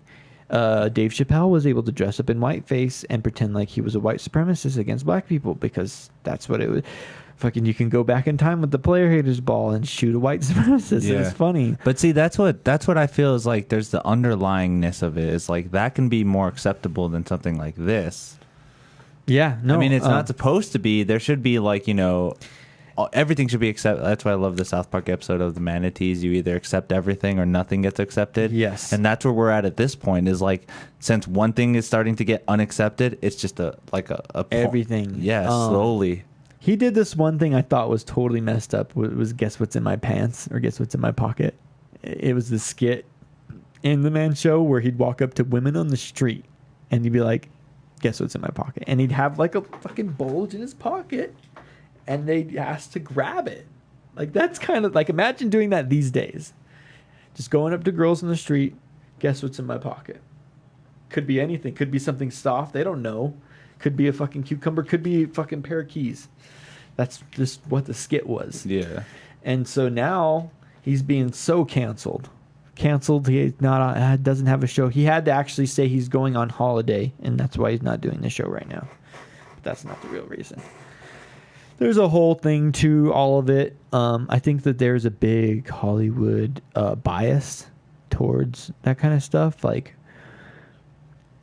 how should I say? Well, okay, maybe there were a whole movement when people were speaking out against Harvey Weinstein. Yeah. Now people weren't. Well, okay. We'll keep getting deeper as we're going. We won't jump into it right away. But so yeah, like, people weren't totally complaining about Harvey Weinstein right away. Like, his stuff in the early days it shouldn't have been acceptable, and people just weren't saying things because of signing a contract. I forget what it's called. There's a certain name for it where you have to be quiet about things that happen on the set so they can sue you. So once you sign that, and then they could they'd be able to touch you, and you say you can't tell them that I'll sue you because you breached the contract, and that's actually bigger than the sexual. I don't know how it worked. Yeah. But they would scare people into convincing them that they couldn't speak out. And so recently, within the last couple of years, we've had these speaking out things. And I think that also kind of goes with cancel culture, even though I think cancel culture kind of goes overboard. For a quick example, an easy one where it's going overboard is the accusations against Angry Joe recently, where he was accused of this thing at a conference for YouTubers or something like that, and this girl accused him of overly flirting with him. And then he came out with lawyers and said, no, this woman's fabricating these things. Same thing with Johnny Depp and Amber Harris. She accused him of so much stuff, and now, actually today, she admitted to hitting him. Like, there's so much. And like, the lawyers are actually gone on, even though Disney just dropped Johnny Depp. That's fucked up. Oh, man. Just dropped Johnny Depp. I was like, wow. I mean, there's some shitty things I'm sure that happen behind the scenes, but this whole Amber Heard thing, they'll go. You know what? I was watching a YouTube video and someone made a comment on it saying, those who, the reason why they're supporting Amber Heard and deleting Johnny Depp is because abusers will always help other abusers.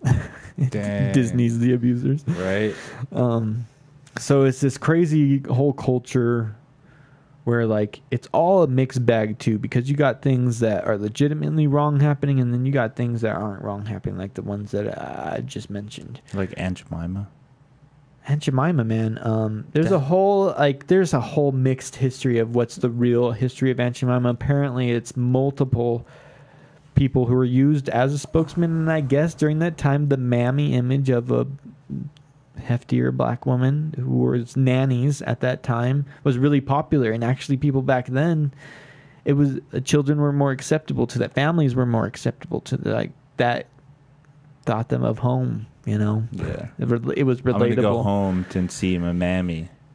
Yes. And they're saying something about Uncle Ben, too, and I was like, not Uncle Ben, not again. No, I know, right? Jesus. Not Spider-Man, now this. Now this. No, yeah. Because I recently was watching some TV shows, too, and have you ever seen It's Always Sunny in Philadelphia? Oh yeah. So there are some episodes where they do the Lethal Weapon 5. I don't think I've seen that episode. Really? I haven't seen every episode of it, but Okay. I've watched Spirit here and there. But So- I know all the characters. So yeah, Mac actually does play blackface in that. Oh yeah. Yeah. I think I've seen an image of that. Yeah. And then they end up remaking. They do another episode where it's like Lethal Weapon 6, and then D ends up playing blackface, but in a more traditional, old school way, where she even has these lips that are making her more outlandish and stuff.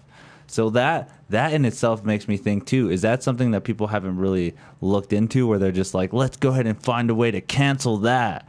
Because like those two are pretty iconic people in media right now. Like what's his name, Rob McFlynn or something like that. I can't remember Mac's name, and D, I can't remember her name either. But them two are like actually doing a lot of production in different TV shows and different movies and shit like that. So when's the hammer gonna fall on them for this? I don't know. That's a good question, because Jimmy Kimmel was a part of the. He's a liberal, you know. He's one of the guys that's supporting cancel culture and stuff like that. So how could he get canceled like that, you know? It's strange. I don't think. Here's another wrestling thing. Sammy Guevara from AEW. 5 years ago, was on a podcast backstage at WWE, and said that he's like, or the other podcast that interview guys like, yeah, Sasha Banks, and then Sammy Guevara's like, yeah, I'd rape that Sasha Banks, like she's fine, and he just says it like that, nonchalant. Nothing is said about it until like a couple months ago, where apparently when he was a young kid, he said he'd raped Sasha Banks on a radio station. And there's a bias here, because there's two characters. There's actually Jimmy Havoc, who's actually has raped somebody, but he wasn't. See, Sammy Guevara was publicly on Twitter, on Facebook. He was publicly, we are going to suspend him. We're going to suspend his pay. His pay will go to women's support groups, blah, blah, blah, blah, blah. It was real public. Right, and actually leading up to this, Matt Hardy was going on this story where they were actually trying to turn Sammy Guevara face. So if Sammy Guevara comes back, because he's a part of the Inner Circle and was a heel with Chris Jericho, if he comes back, he'll have to be a face, because you can't go to rehab, because they're sending him to rehab because he said he'd raped Sasha Banks on the radio 4 years ago. And he didn't even say he would rape her. He just said, you know, I don't know. I could see when locker room talk where guys are like, she's so fine, I'd rape that ass. Even though they probably would have no intention of raping at all. Yeah. Even though you shouldn't even think about it, you shouldn't even mention it, honestly. So I guess I kind of understand why they try and cancel him. But see, Jimmy Havoc actually did sexually assault somebody. But he wasn't publicly lambasted all over the place. He wasn't say that he needed rehab. They didn't say that he needed to give up some of his pay to women's foundation. So I don't even know what's going on behind the scenes with that. It's kind of a bias or something like that. But it's weird. Another guy from WWE, Jack Gallagher, in Europe, I think he's a European NXT guy. He had allegations for rape, and he got removed too. One that failed was Matt Riddle in NXT. They were accusing Matt Riddle of sexual assault, but this girl was just overly stalking him, and then Matt Riddle came out with a video showing, hey, this girl has been stalking me and my girlfriend. I had an affair with this woman once, and I'm ashamed to say it. That was a mistake. Yeah. And I told my wife about it, and we connected again, and we made everything right, and this girl will not stop leaving me alone. And so he made that right. So there's this whole cancel culture that's involving every corner. Even not just with sexual assault, but with like the black lice, the blackface. I've seen videos, and this is going into a whole nother topic, of like these groups that seem militant these white people are so willing to just feel bad about things that have happened in the past, are willing to bow down and kiss the feet of people who are telling them to do that they should feel bad.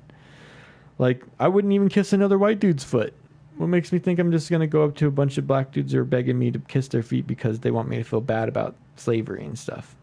It's like, I wasn't born then, for one, but I do understand how bad it was, and I'll always treat everyone equally. I'll treat like, because here's a whole thing that I think that the culture is some. Well, I don't want to overstep my white boundaries, but I guess some black people feel like they may not get the treatment that white people are treating other white people. You know, like other white people will treat white people differently than they'll treat black people. But I'm personally not like that. I'm able to see color. You know how some people are like, I don't see color. I treat people, everyone equally. You should be able to see color. You should be able to see that they're a black person, but then treat them with kindness and treat whoever ethnicity with kindness.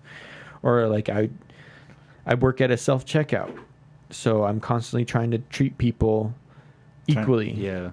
Like if I help, like I don't want a black person to see me helping out a white person and thinking that I'm not going to help them right first, or you know, or help them the way that you help them. Yeah, exactly. I'm going to help them the same exact way. I'm going to give them. If they ask me for an item that isn't priced right, or like they think it's supposed to be the right price, and I can't always go out and check the label. If it's within a couple bucks, I'll give them a coupon for that. You know, I'll help them out. I'll do that for any ethnicity. You know, I wouldn't just hook up my white friends. But that's how a lot of black people see it these days, that groups, I guess I'm more talking about the groups, like that group of people who set up that area in, I forgot where it's at. They made their own area where no white people allowed. It was this thing, and some white people were okay with it because they're saying that black people didn't have a spot where they could feel that they could mourn properly for George Floyd's without their presence of a white person who doesn't understand the brutality that's happening to black people. So it's like, but they do understand. They may not have experienced it the same way. They may not have. Well, you sometimes you only understand if you live through the same way. That's the biggest, I think, out of all of this is like, unfortunately, there's so many speculations and there's so many different things of putting yourself in that person's situation or scenario, but it's never really known until we actually go through it, and that's always the hardest thing to deal with. I know black friends that have never seen any bad time, have never been treated differently, that have been treated like all the other friends that we have. Sometimes they end up becoming kind of whitish because, I don't know. But there's this whole culture, like I've seen these images of like a white girl standing next to a wall of black dolls. And it's just it's an artist rendition of how a black girl feels going down the Barbie aisle and seeing only white dolls. So there's this idea of what would happen if we flipped the tables, if we made it all different, if white people were the minority, and which is actually kind of happening. The minority is now becoming the more, what were minorities before, now becoming a majority or equal share of everything. So it's actually is happening. Yeah. People don't always notice it. They always say that, oh, there's all kinds of statistics that I don't even know how they get the answers for, like how many more black people get killed by cops than white people, stuff like that. I don't even know, the details of some of that statistics gathering. But, I don't know. It's like I was saying, I was watching a video where there's these two white people and a whole line of black people, and these guys are very militant. They're wearing actually Jewish Stars of David on their back. Now, I won't go into who's real Jewish or not. I'm not even going to go there. I will say that I was born Jewish in the sense that my mom was Jewish and her dad was born in Jerusalem. So I guess if that has anything to do with it. But yeah, they were just going up in a line and these people were kissing their boots, saying sorry. Like, for what? What are you sorry for? You didn't do anything to them. You personally didn't do anything to them. You can still feel bad that they were treated wrong in the history of time, but it shouldn't. Like, there's this whole other image that I saw where all the white people were standing on one side of the room, and all the black people were standing up facing him, and all the white people were kneeling to the black people, and they were praying, saying all these things. You have to forgive us for the stuff that our people have done in the past. It was this big old weird ceremony thing. And all the black people were looking at them, accepting it, and they're like, oh, thank you for this. But what is that really doing? Maybe somewhere mentally, these people bowing down to you is going to give you the sense of security that now you have the power. Did you see that whole Nick Cannon thing? Yeah, I didn't get too much of it, but I did hear about it. Nick Cannon said that white people don't have the melanin to give them the soul, so since they don't have the melanin, they'd go for the power so that they have all the power, because the melanin is where the real power is. Black people have all the melanin. Like I said, I'm not going to go into who's real Jewish or not. I will say there's 12 tribes of Israel, and Middle Eastern people are dark. So, yes, they were black people. I don't know. I actually am not savvy on all geographics on how like white people came down from the Caucasus Mountains and settled in the Valley of Sumer and blah, blah, blah, blah, blah, and all this other stuff, and how it all kind of history kind of played out. I'm sure not everyone knows the actual truth of how different societies of people moved into the different areas that they're in. Why is there a whole crowd of dark-skinned Middle Eastern people who live in Jerusalem, but then there's people in Poland who are white, who are Jewish people? Where did all these people come from? Where did the mixture come from? There's probably a professional out there who could answer that question. But it's just strange. Yeah, Nick Cannon, watching that was real strange, because I was like, I thought Nick Cannon was this dude who was very protective about how he said, but maybe they wanted someone who was really popular to say this kind of stuff, because I've actually been hearing this kind of stuff for a long time. But I thought he got a lot of backlash for it. He did, but not from the black community. The people who've always known in their hearts that the real Jewish people are black only. It's in Africa, or Egypt is in Africa, so Egyptians should be black. But like all that Arab people, Middle Eastern people are dark skinned, so it's just that's the people of that area. Anybody who lives around the equator for generations is going to end up getting dark skin. It's just the Philippines. They're Asian people, they're white people, but they're dark skinned. They're not white, Yeah, but they have that. They live in that section of the planet where, like, even Indian Mayan tribes, they're all along that equator, become dark. Caucasus Mountains, Russia, that's not along the equator. The light-skinned people, just because it's the sun, the permanent sun. But it happens over centuries. A scientist could explain it better. Or if I was going to use my conspiracy part, there's a whole planet that was closer to the sun that ended up giving the genetics for darker color skin tones. So Nick Cannon's saying that, like, if you don't have darker skin tones, you don't have no soul. You don't have the fire so you have to go hunt down power. You have to go hunt down power to have the soul. So I was like, whoa, what are you talking about here? This is insane. This is crazy. I don't even know what you're going on about. Yeah, so it's like 2020, man. I tell you. Yeah, it's one of those weird times, man. It is really one of those weird times. And then on top of that, so all of that's happening. I think the riots have subsided, because that's what we were talking about last time, was like the riots. We just ramped up another shutdown, so now we're all having to wear masks again, and restaurants had to close again. Here in America. And here in New Mexico, because some states still haven't reclosed. Some states got to stay open because their numbers aren't that high. Okay. New Mexico was barely in the range for us to do that, because all the other surrounding states were higher. So it's probably also a reason. But aside from that, a whole nother thing in the government. Did you hear? So last year, Jeffrey Epstein got captured, or he got arrested. He was going to squeal. He was murdered. Didn't kill himself. Recently, his wife or girlfriend or whatever is picked up. And now this story is going on in the background, along with this whole Wayfair thing that's going on in the background. Now, actually, there's this other YouTuber that I really like called Penguin Zero or something like that. I don't know if you've seen any of his. Check it out. He's just a smaller YouTuber, kind of just talks about his latest videos were about Karens. He had a Karen tier list. It was funny. Shit, I gotta check that out. It's fucking great.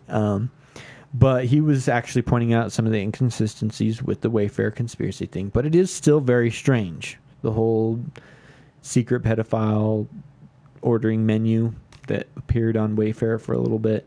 And they got taken down, like overpriced chairs that were named after females' names of... And that female was a girl that's been missing for a while. Okay. But this YouTuber actually went down some of the names of the missing girls. They've been now found since. They've been found for a while. So there's some inconsistencies. Also a fact that items on Wayfair will sometimes be overpriced because if an item that is out of stock will get removed from the website and they'll have to petition to have the item re-put on the website. But if they overprice the item, no one will buy it and they can keep it out of stock and wait for them to redo it so they don't have to take the item off the thing. It's a whole stupid thing. So I guess there's been some inconsistencies with the Wayfair thing. But the fact that it even came out, the fact that people are even now talking about Pizzagate and all this stuff, it's very interesting. Very like the whole Pizzagate thing. How like it all started with Podesta's emails, and how they were finding a bunch of stuff about I'm gonna get pizza. We're gonna make pizza and stuff, and I'm gonna bring pizza to the office. We're all gonna have pizza. And a lot of these very strange. Because actually these pre-established in like the 80s or 60s or something like these pre-established pedophile terms. Pizza meaning, or pizza with cheese meaning a little girl. And I'm forgetting what the little boy was, but it was something along the lines of pizza. And these terms that pedophiles use as code names were all coming up in these Podesta emails. Very strange stuff. These leaks went on WikiLeaks. Actually, Clinton came out and was talking about it and saying how fake these are and how this is all dumb. But some guy believed it enough to go down to Comic Ping Pong, the place where there's more to it than that. But he went down there and shot his firearm and tried to save children. But there was no children there. It was empty. There was an empty basement. There was no basement, even though there was reports of children being in the basement. Blah, blah, blah, whatever. My personal belief is as soon as the tabloids got released, they just cleaned everything up. Okay. So there wouldn't be anything when he showed up. But his guy was labeled crazy, so the case was thrown out. There is no Pizzagate. There's no pedophiles. There's no sex trafficking. It's all fake. But it's not. The guy who owns Comic Ping Pong has these weird pictures of art.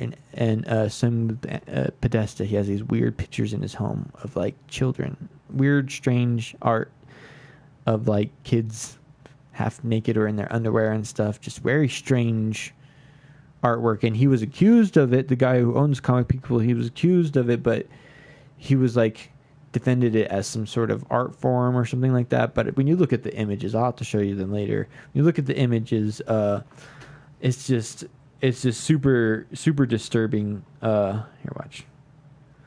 Comic Ping Pong. Images. Art. Like, for instance, this is some of the art that was in the pizza joint.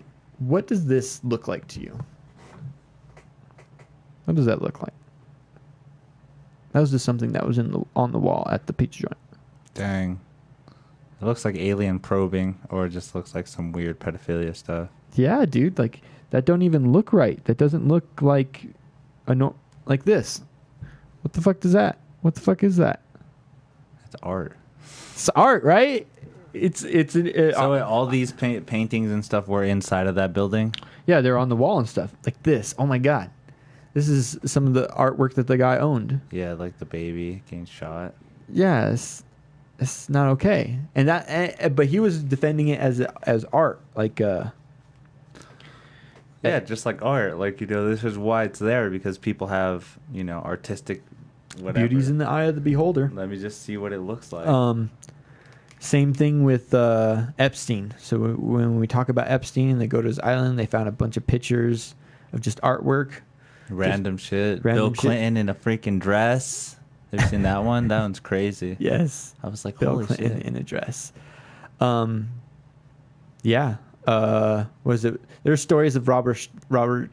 Okay, so today I was watching this very strange 4chan YouTube thing. So it was this thing on 4chan that this supposed security guard of Jeffrey Epstein had posted on 4chan. I'm gonna just pull up the video. You could watch it later.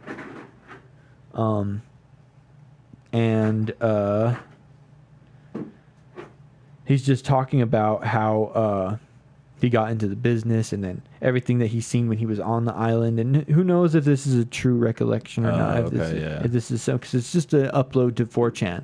But it was so detailed. And one thing that got me to believe it is because he was talking about this one thing that happened to him where he was... see if I could find the video. He was... okay, that's the title of the video. I have to find it. A robot's reading this document that was on 4chan.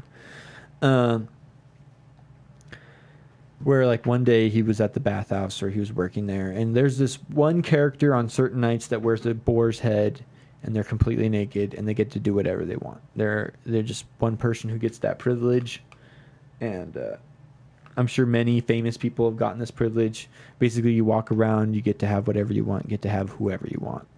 One time, this guy, he's talking about it in his video, he walks into this room, he just doesn't know. You know, he's going to do his duty, he's probably checking security or whatever. He sees some dude fucking some chick, one of the workers, in the head. He's having oral sex, he's fucking her in the head. He's wearing this head, and on his back, he has this tattoo of Nixon. And the guy in the mask was just like, do you mind? And so he closes the door. But that's a really bad thing for that to happen, for him to see something like that happen. So he said he got put on like kind of probation. He got put on some shitty jobs after that, and blah, blah, blah. And so he's just, you'll have to watch it as like a 20-minute kind of explanation. It's actually very interesting. But there is one famous person who has a tattoo of Nixon on his back, and that's Roger Stone, who's also one of the associates of Trump. He was a part of his campaign. He's one of Hillary Clinton's friends. He's just one of the dudes, one of the many famous people who were reported at Epstein's Island. And then recently, because I was just on my YouTube, I was watching another video after I looked that up, I started like, I'm getting in a rabbit hole. I gotta look up stuff about Roger Stone. And I could probably because this is just show you how unhinged this guy is. And this is the video that maybe it's just like a couple seconds. It shows of him being interviewed for a crime that he says he didn't commit. But look at his look at the way he acts. Just his aneurysms. He looks like he's... Before you're disbarred. Stop. Mr. Clayton, no further questions. It's his attitude. I could see him as somebody who would be at an island taking advantage of other people. Subject to your still being admitted to the bar. Please note that for the record. He calls him a bitch too. It's funny. But like this guy, Roger Stone, just one person out of the many famous people. Clearly, he has. Clearly, he is not a right individual. Yeah, you can tell. I get what you're saying. And so I saw that and I was like, oh, so this is Roger Stone. This is just one guy that this random person on 4chan was talking about. And so it got me to like, kind of linking some facts together, because this guy, he kind of seems like an asshole who would be down there taking advantage of people. So it's this whole thing. Epstein was in a jail cell with like this big, huge Italian buff ass dude. If you look up who his cellmate was, it's just this big dude, Italian dude. But yeah, dude, he was gonna squeal, and so they killed him. Another crazy story that involves a Wayfarer thing, that's the only crazy thing to it, was it kind of links to okay, so Tom Hanks posts pictures on Twitter of missing items and gloves and stuff. Like he takes a picture of a glove, posts it on Instagram. He says there must be a story behind this glove. He doesn't touch the gloves. He just leaves and takes a picture. One day there was a glove. He took a picture of it. On the ground, spray painted is SRC USA. If you go to this Yandu website, which is like a Russian search website, and you type in SRC USA and a bunch of numbers after, or you take one of the numbers from Wayfair, one of the cabinets, and you put that at the end, all it shows is a bunch of weird, strange images of girls, little girls and stuff. And it's just very strange. It's just very, very weird. I did it myself, and I looked at it, and I was like, this is very strange. So a link to show you these little girls kind of starts with this picture that Tom Hanks took on his Twitter. So either he's trying to tell people to look up something, or he's telling people that he's a part of it. Ricky Gervais did this thing at the Golden Globes where he called out Jeffrey Epstein. He's like, "Oh, I know he was your friend, but I don't give a fuck. I don't give a fuck." And everyone is like, kind of like, "Oh," like you could hear the crowd kind of like, "Oh fuck, this guy's like fucking at the Golden Globes. Yeah, he's going crazy." Yeah. And it pans over to Tom Hanks's face, and he is just like a ghost, like fucking scared. Like at first he's like, this is not cool. You're talking about some secret stuff. One of the people who worked with Tom Hanks, which is this guy, Isaac Cappy. Have you heard of him? He's been in a couple Disney movies. He was revealing stuff about a bunch of people. He was talking about pedophilia in Hollywood. He was talking about Tom Hanks. He was talking about a bunch of people. And he knew he was going to get killed. I don't know, you can just Google Isaac Cappy. He knew that something was going to happen. He lived in New Mexico. He actually got killed or where he died was in Arizona, I think. But he was very out at the end, very, very detailed, outspoken about certain things in Hollywood, about certain people, about adrenochrome. That was one of his last interviews.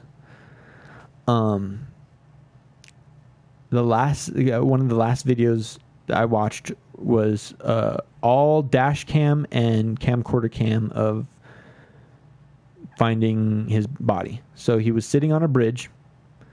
The first image is when the cop drives past Isaac. He's sitting on the bridge, just sitting there. Looks like he has an MP3 player, has his headphones in or something. He's just sitting on the edge of the bridge.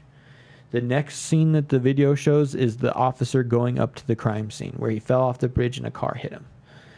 And he's just going up to the scene, checking phones. It's just a crime scene investigation. Very legitimate, it looks like. I've never actually watched a whole crime scene investigation from a body cam point of view before, but that's what it is. It's him going through. He picks up his phone, puts his phone in an evidence bag, all the stuff. And it shows all the time frames and stuff, and it's very, very strange. So this guy dropped a bunch of bombs about Hollywood, about pedophilia, about Tom Hanks and a couple other people. Dropped a bunch of serious bombs, and he knew. He was like saying, he was even admitting, I do not want to kill myself. Okay? He's like, I know that if I die, just know that I didn't want to kill myself. And it's very curious how he died. There's no other way. From what I saw, he had to have jumped off, or he had to have fallen off the bridge of his own accord, or somebody came by and pushed him. There's no other way to get around that, or he was being on a higher, more conspiracy thing. He was being MK Ultra mind controlled to kill himself or something. I don't know. We don't know. But he was dropping some serious bombs. Like I said, in this, if you watch the video and it shows that interview, he's just dropping it all, and you can tell. I get kind of scared watching him, going like, "Wow, this guy was gonna get killed." And then I looked it up, and yep, sure enough, he died of a suicide.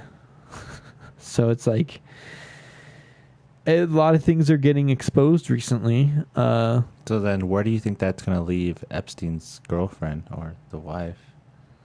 Well, she's on suicide watch, and she did admit to wanting to talk about things. So we don't know it's only been like this week that this has all been going down with her. They should have found out all this stuff the day of. This is how our judicial system. There's legal stuff. Judicial system sucks. Judicial system, COVID, whatever, all slows things down. I think COVID's also part of this ongoing conspiracy to block things happening that we've got to focus over here and not focus what's happening over here. Right, or more of the whole cattle corralling. That's what I heard, more of that kind of conspiracy where they kind of get you where they need you to do what you need to do. Like, oh, you have to get tested in this area. You have to wear the mask in this area. You have to... What's going to happen when the vaccine comes? Are you going to jump on it right away? Well, is it going to be something that's going to need to be done by everybody, or you don't get your job? If it's something like that, I think everyone's going to start. I personally haven't even had a flu vaccine in a long time. Get out of my house. Just kidding. But like, I don't know how they'd enforce that. I think they will, though. I mean, especially if it's in a scenario where it's just like people that don't have it cannot go to work. I mean, that's going to be really like a lot of people are just going to cave into that kind of system. Like, unfortunately, I know if the vaccine comes out, I know I'm going to have to be one of the first people to get it because I work in the medical facility with elderly people. Oh, okay. So I'm going to work at a grocery store, so they'd probably make me. Yeah, so we'll get it. Like, essential workers will get it, one of the first people. And you know what they're going to do? Offer it free. They're going to offer it for everybody. Come take this. It has, good stuff for you, but it also has micro robots in it. In your bloodstream. You think it's that intense? No. I think if anything, it's a way for them to know more of where you're at or what you're doing. Like, okay, say if they did ingest something into you, so now that all they really had to do is scan to see if you had that in you or not. That's it. No, nothing too crazy or far-fetched, just to see if you're like, oh, he's compatible. He's worthy. And they haven't said they're going to start doing chipping to everyone. I know everyone's worried about the whole coin thing. But... Well, they are saying that in the sense of Elon Musk is invention. He's about it. So he wants to chip people, and people are, well, I mean, I'm for it. I would totally get chipped. But Elon Musk in itself is wanting to chip people.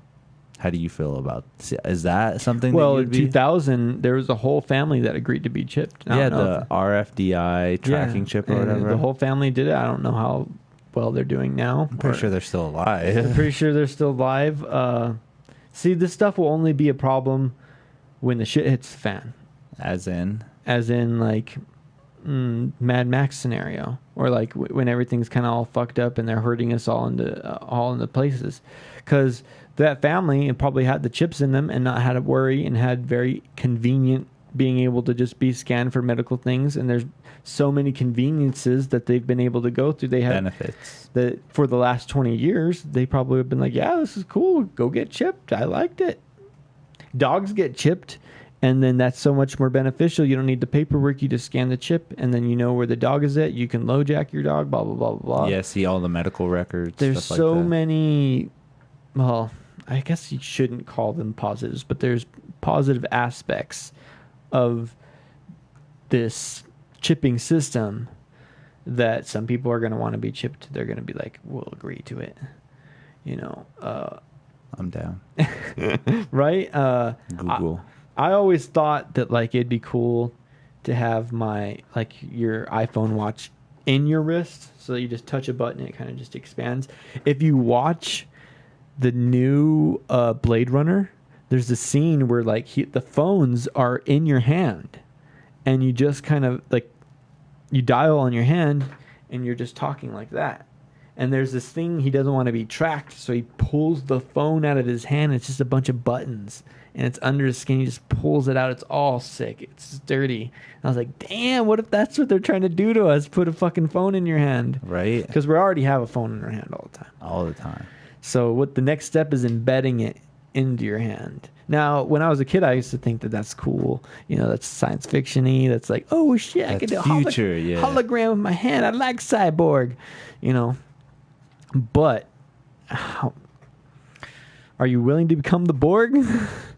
Like, I don't know. Actually, if you see all the benefit, like you said, the beneficial sides of all of this, why not? I mean, but again, there's the underlying conspiracies, underlying dangers. I mean, what if you do get it and you're hacked?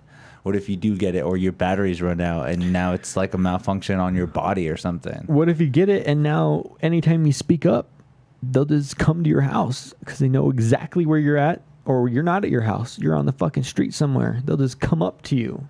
It's like, oh, you were saying something, weren't you? And there you go. You hauled off. So it's like, you just don't know. It's just one of those things. I think the future has its benefits.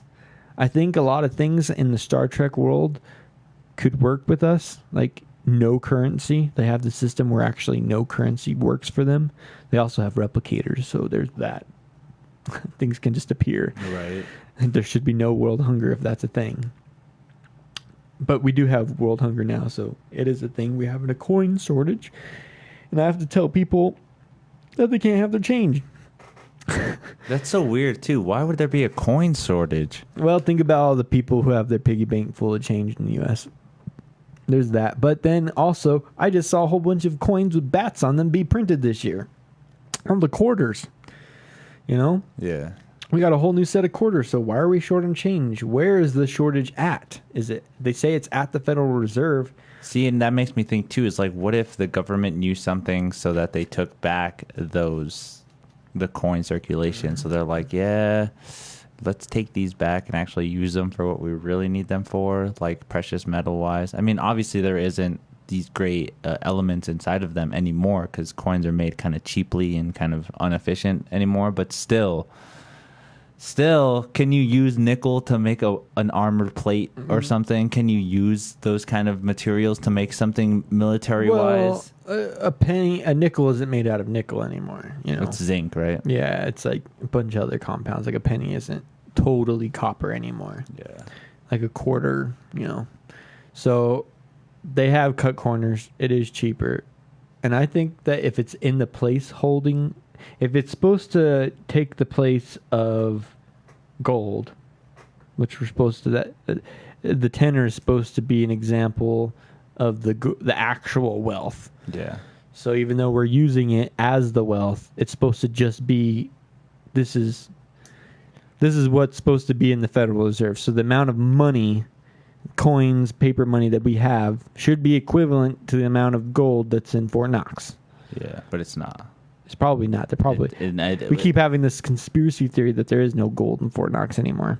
So yeah, there should be coin shortage technically because we can print any metal. We could just get scraps of metal, and official coiners can be like, "This is our new material that we have to make coins out of now." Transfer over. We've done it multiple times where we've changed the material, so there should be no excuse. So it makes me believe that they're trying to transition society into a cashless society. Oh, that makes sense. That actually does make sense. Look at how much, I think the percentage is like 2% physical money, and the rest is all digital. Yeah. 2%? What the fuck? Like I was going to get gas before I left here, and I realized I didn't have my fucking card with me, and the gas station's fucking closed. Yes. I need gas. So you have to go. I turned kind of partly around, and then I realized I had a credit card in my center console. I was like, oh fuck, I have my other card. Thank God. I didn't have to go back to my house to get the fucking debit card I left at home because I forgot. Yeah, but still, where does that see right there? I could have used the couple $5 I have in my wallet instead. We have this system now at Smith's that if you want your change back at the register, you scan the self-checkout, will still give you your change back. If you put cash in, it'll still give you coins. We cannot give you rolls of coins anymore. Like we can't say, hey, people will come in with $10 and say, can I get a roll of quarters? And I can't do that right now. But at the checkout stands, if you want your change back, if you're going to make an argument about it, you're going to talk to a manager, I'll give you your change. Come on. I don't like the situation just as much as you do. But I'm encouraged to tell people to either round up to the nearest dollar for charitable food donation, because right now we're doing a donation towards world hunger, which actually this could really help if it's actually going to the right charity. Everybody giving their change from every order could actually make a big difference. And then there's the second option, which is we load the change up on your loyalty card. So like, let's say 60 cents is what your cash back is from $20. Instead of us giving you that change back or rounding to the nearest dollar to donate that amount of change to charity, which the rounding ends up always being like 3 cents. So people complain about it. It's like 3 cents. Come on. We can put the money on your loyalty card. Next time you go to scan your Smith Shoppers reward card, it'll just automatically put that change towards your order. Okay. So I could see you have $4 of change worth loaded up on that card, and then you go to swipe your card. It's just going to help you out with your next order. So I could see that being beneficial, that part, and maybe getting rid of coin money altogether. Paper money, I don't know. There's too many old-fashioned people who are just not willing to either. They have bank accounts, but they just only want to do coins, or they only want to do cash, or like, I don't know. It's just culture. These people not willing to let go of the past. Well, there's some I guess you could say some businesses or some things that just actually kind of work on cash. Yeah, we will only take cash. So I wonder how they're dealing. They're probably like, we can't give you your change back right now. Or like, we'll give you change until we run out of change. Because, see, what's happening is that the banks aren't getting coin rolls or something like that. So the banks aren't willing to give out their coin rolls. So I think that's where our shortage is happening. So if you have coins at your store, you'll probably keep them unless you're trying to get more from the bank. And that's where the issue is. The banks aren't going to be handing out coins right now. Okay. It's a whole fucked up thing. Yeah, it's pretty dumb. I can't. It's really complicated, honestly. It's this whole year. You think it's going to get worse? I recently. It's like, how can it get worse? But then I could see things getting worse. I heard while I was listening to Joe Rogan podcast, and they had a really good economist on there. He was talking about the financials of what's going to happen in the United States. We're going to see supposedly a really big stock market crash that's going to really affect our place as the world currency. Yep. And we've seen some like 2008, we've seen a crash. But imagine 2008 having a crash when businesses are already closed. Yeah. Because they were forced to close. And see, that's different too, because there wasn't a huge bailout for everything and everybody in that sense. But here they did. They literally just kind of signed the death warrant by inflating everything.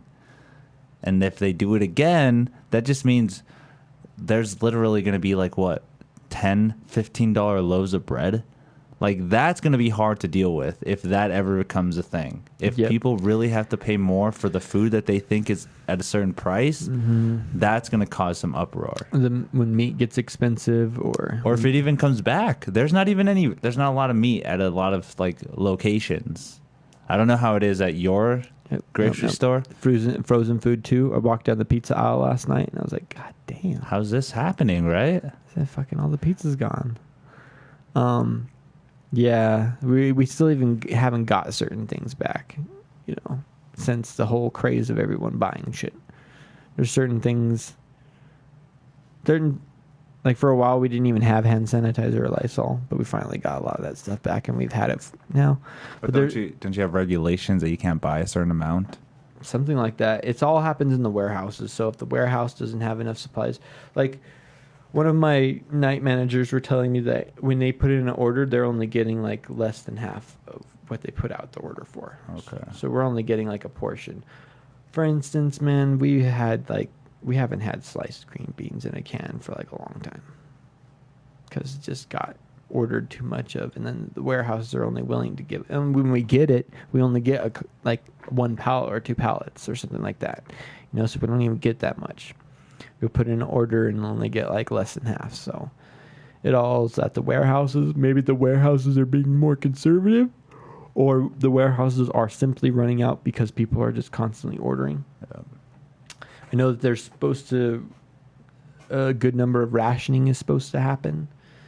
New Mexico, in the state of New Mexico, you cannot legally be stopped on how much of something that you want to buy.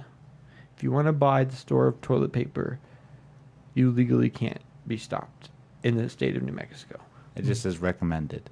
Just recommended. However, I see those signs everywhere. They're just like a recommendation of only 3 per customer or something. However, in a time of crisis, what I've noticed is that we are allowed to limit things.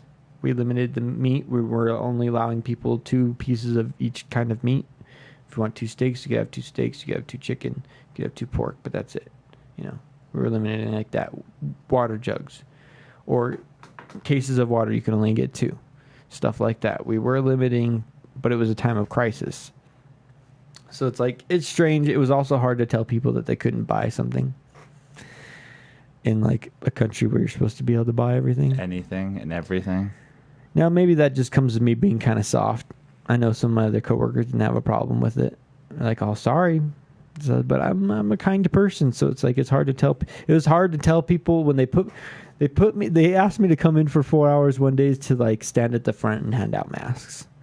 And it's kind of hard to tell people who don't want to wear a mask, for me anyways, because I'm softy, you got to put on a mask. And so I tell people as they're coming in, free masks.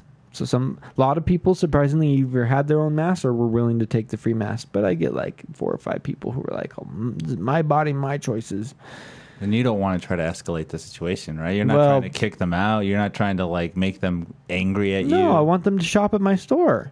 But I'm also not allowed to touch them. So even if they did get angry with me, I can't touch them. I can't chase after them. I shouldn't be telling them things. You'd be like, bitch, wear the mask. Just kidding. One of our managers had a mask slapped out of her hand. I was like, what the fuck? You shouldn't just touch the associates. Like, why? Don't touch them. If you don't want the mask, don't take the mask. But don't again, touch them. Weird times we're in, man. Weird times. Here, watch. I'll show you. Now that you say that, I saved an image from Bray Wyatt's Twitter account. I'm allowed to wear this wherever the hell I want. What a time to be alive! And look what he's wearing. He's wearing it like a Jason mask. He's like, and then I posted it on my Facebook, hashtag Halloween every day, or Halloween all year, because now we're allowed to wear masks. Right. Shitty Mortal Kombat characters. Yeah, shitty Mortal Kombat characters or dumb ninjas. Dumb ninja. It was funny tonight watching Mustafa Ali come back in Monday Night Raw because he'd been out for a while. And his gimmick is he wears a mask. He wears this glowing mask, and he was doing that before because he's kind of like a ninja. He's actually Middle Eastern, but he's like kind of got this ninja look, and he's a techno ninja kind of thing because it's got lights on it and everything. Yeah, you know how when you go to the raves and you got all those people wearing like the neon masks and glasses, something weird, yeah, and that was a style, and now it's not a style. Now it's mandatory. Dang, he did it before it was cool. He did it before it was cool, but it was funny coming out tonight. He had a big old mask.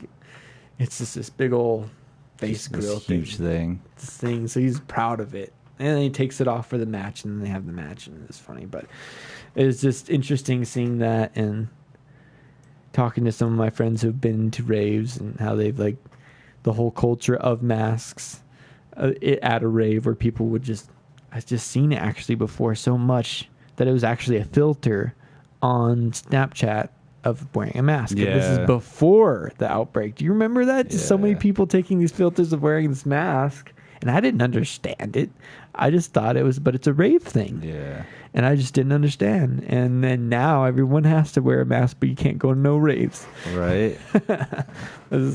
It's crazy times. Like the raves are in your house now. Yeah, I seen this one video of this kid doing a rave show.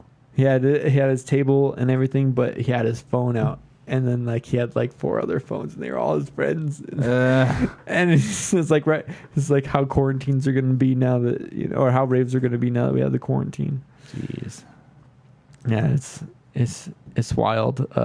Crazy times. Crazy times, man. Crazy times. I wish it was better.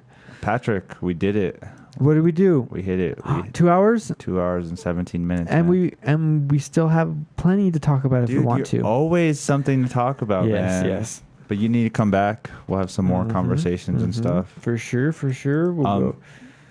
Patrick, if there was anywhere my followers wanted to find you, where could they find you? Well, I'm on YouTube as Mr. Monster. I'm on Instagram as Rockin' Pat. Rockin' Pat 91. 1991 or just 91. I'm on Twitter as well as Patrick Ostra, I think. So, but just YouTube and Facebook is my full name, Patrick Ostrut. You can find me there. Dope. Yeah, this was a late podcast, everybody, but we had fun. Talked about a lot of good stuff. So, if you smell what the Rock is cooking. Dang. I hated when he started to do the tongue thing because he never used to do that. You see that match with Hulk Hogan? When he came out with his entrance music, it was just like he put part of his promo in the music. So he's like, "Look at the tongue, look at the tongue, yeah, I know. Look at the tongue, man. If you smell." Yeah. All right. Anyways, guys, thank you guys for listening. Guys, make sure to follow me all social media sites. MuseMe TV. We'll be back not tomorrow, Wednesday. We'll be back Wednesday. We got Jared coming in, so it'll be fun. I think he has the same last name as you do. Ostrut? Yeah. I highly doubt it. Jared Ostrom. That's different. Ostrom is different than Ostrap. Ostrap. Wait. Ostrut. Oh, Ostrout. I was going to say because I've looked up. You're like, I try to find other people. There ain't nobody, only my own family in this part of the U.S. Like, that's it. Thank you guys for listening. I forgot there's no fucking...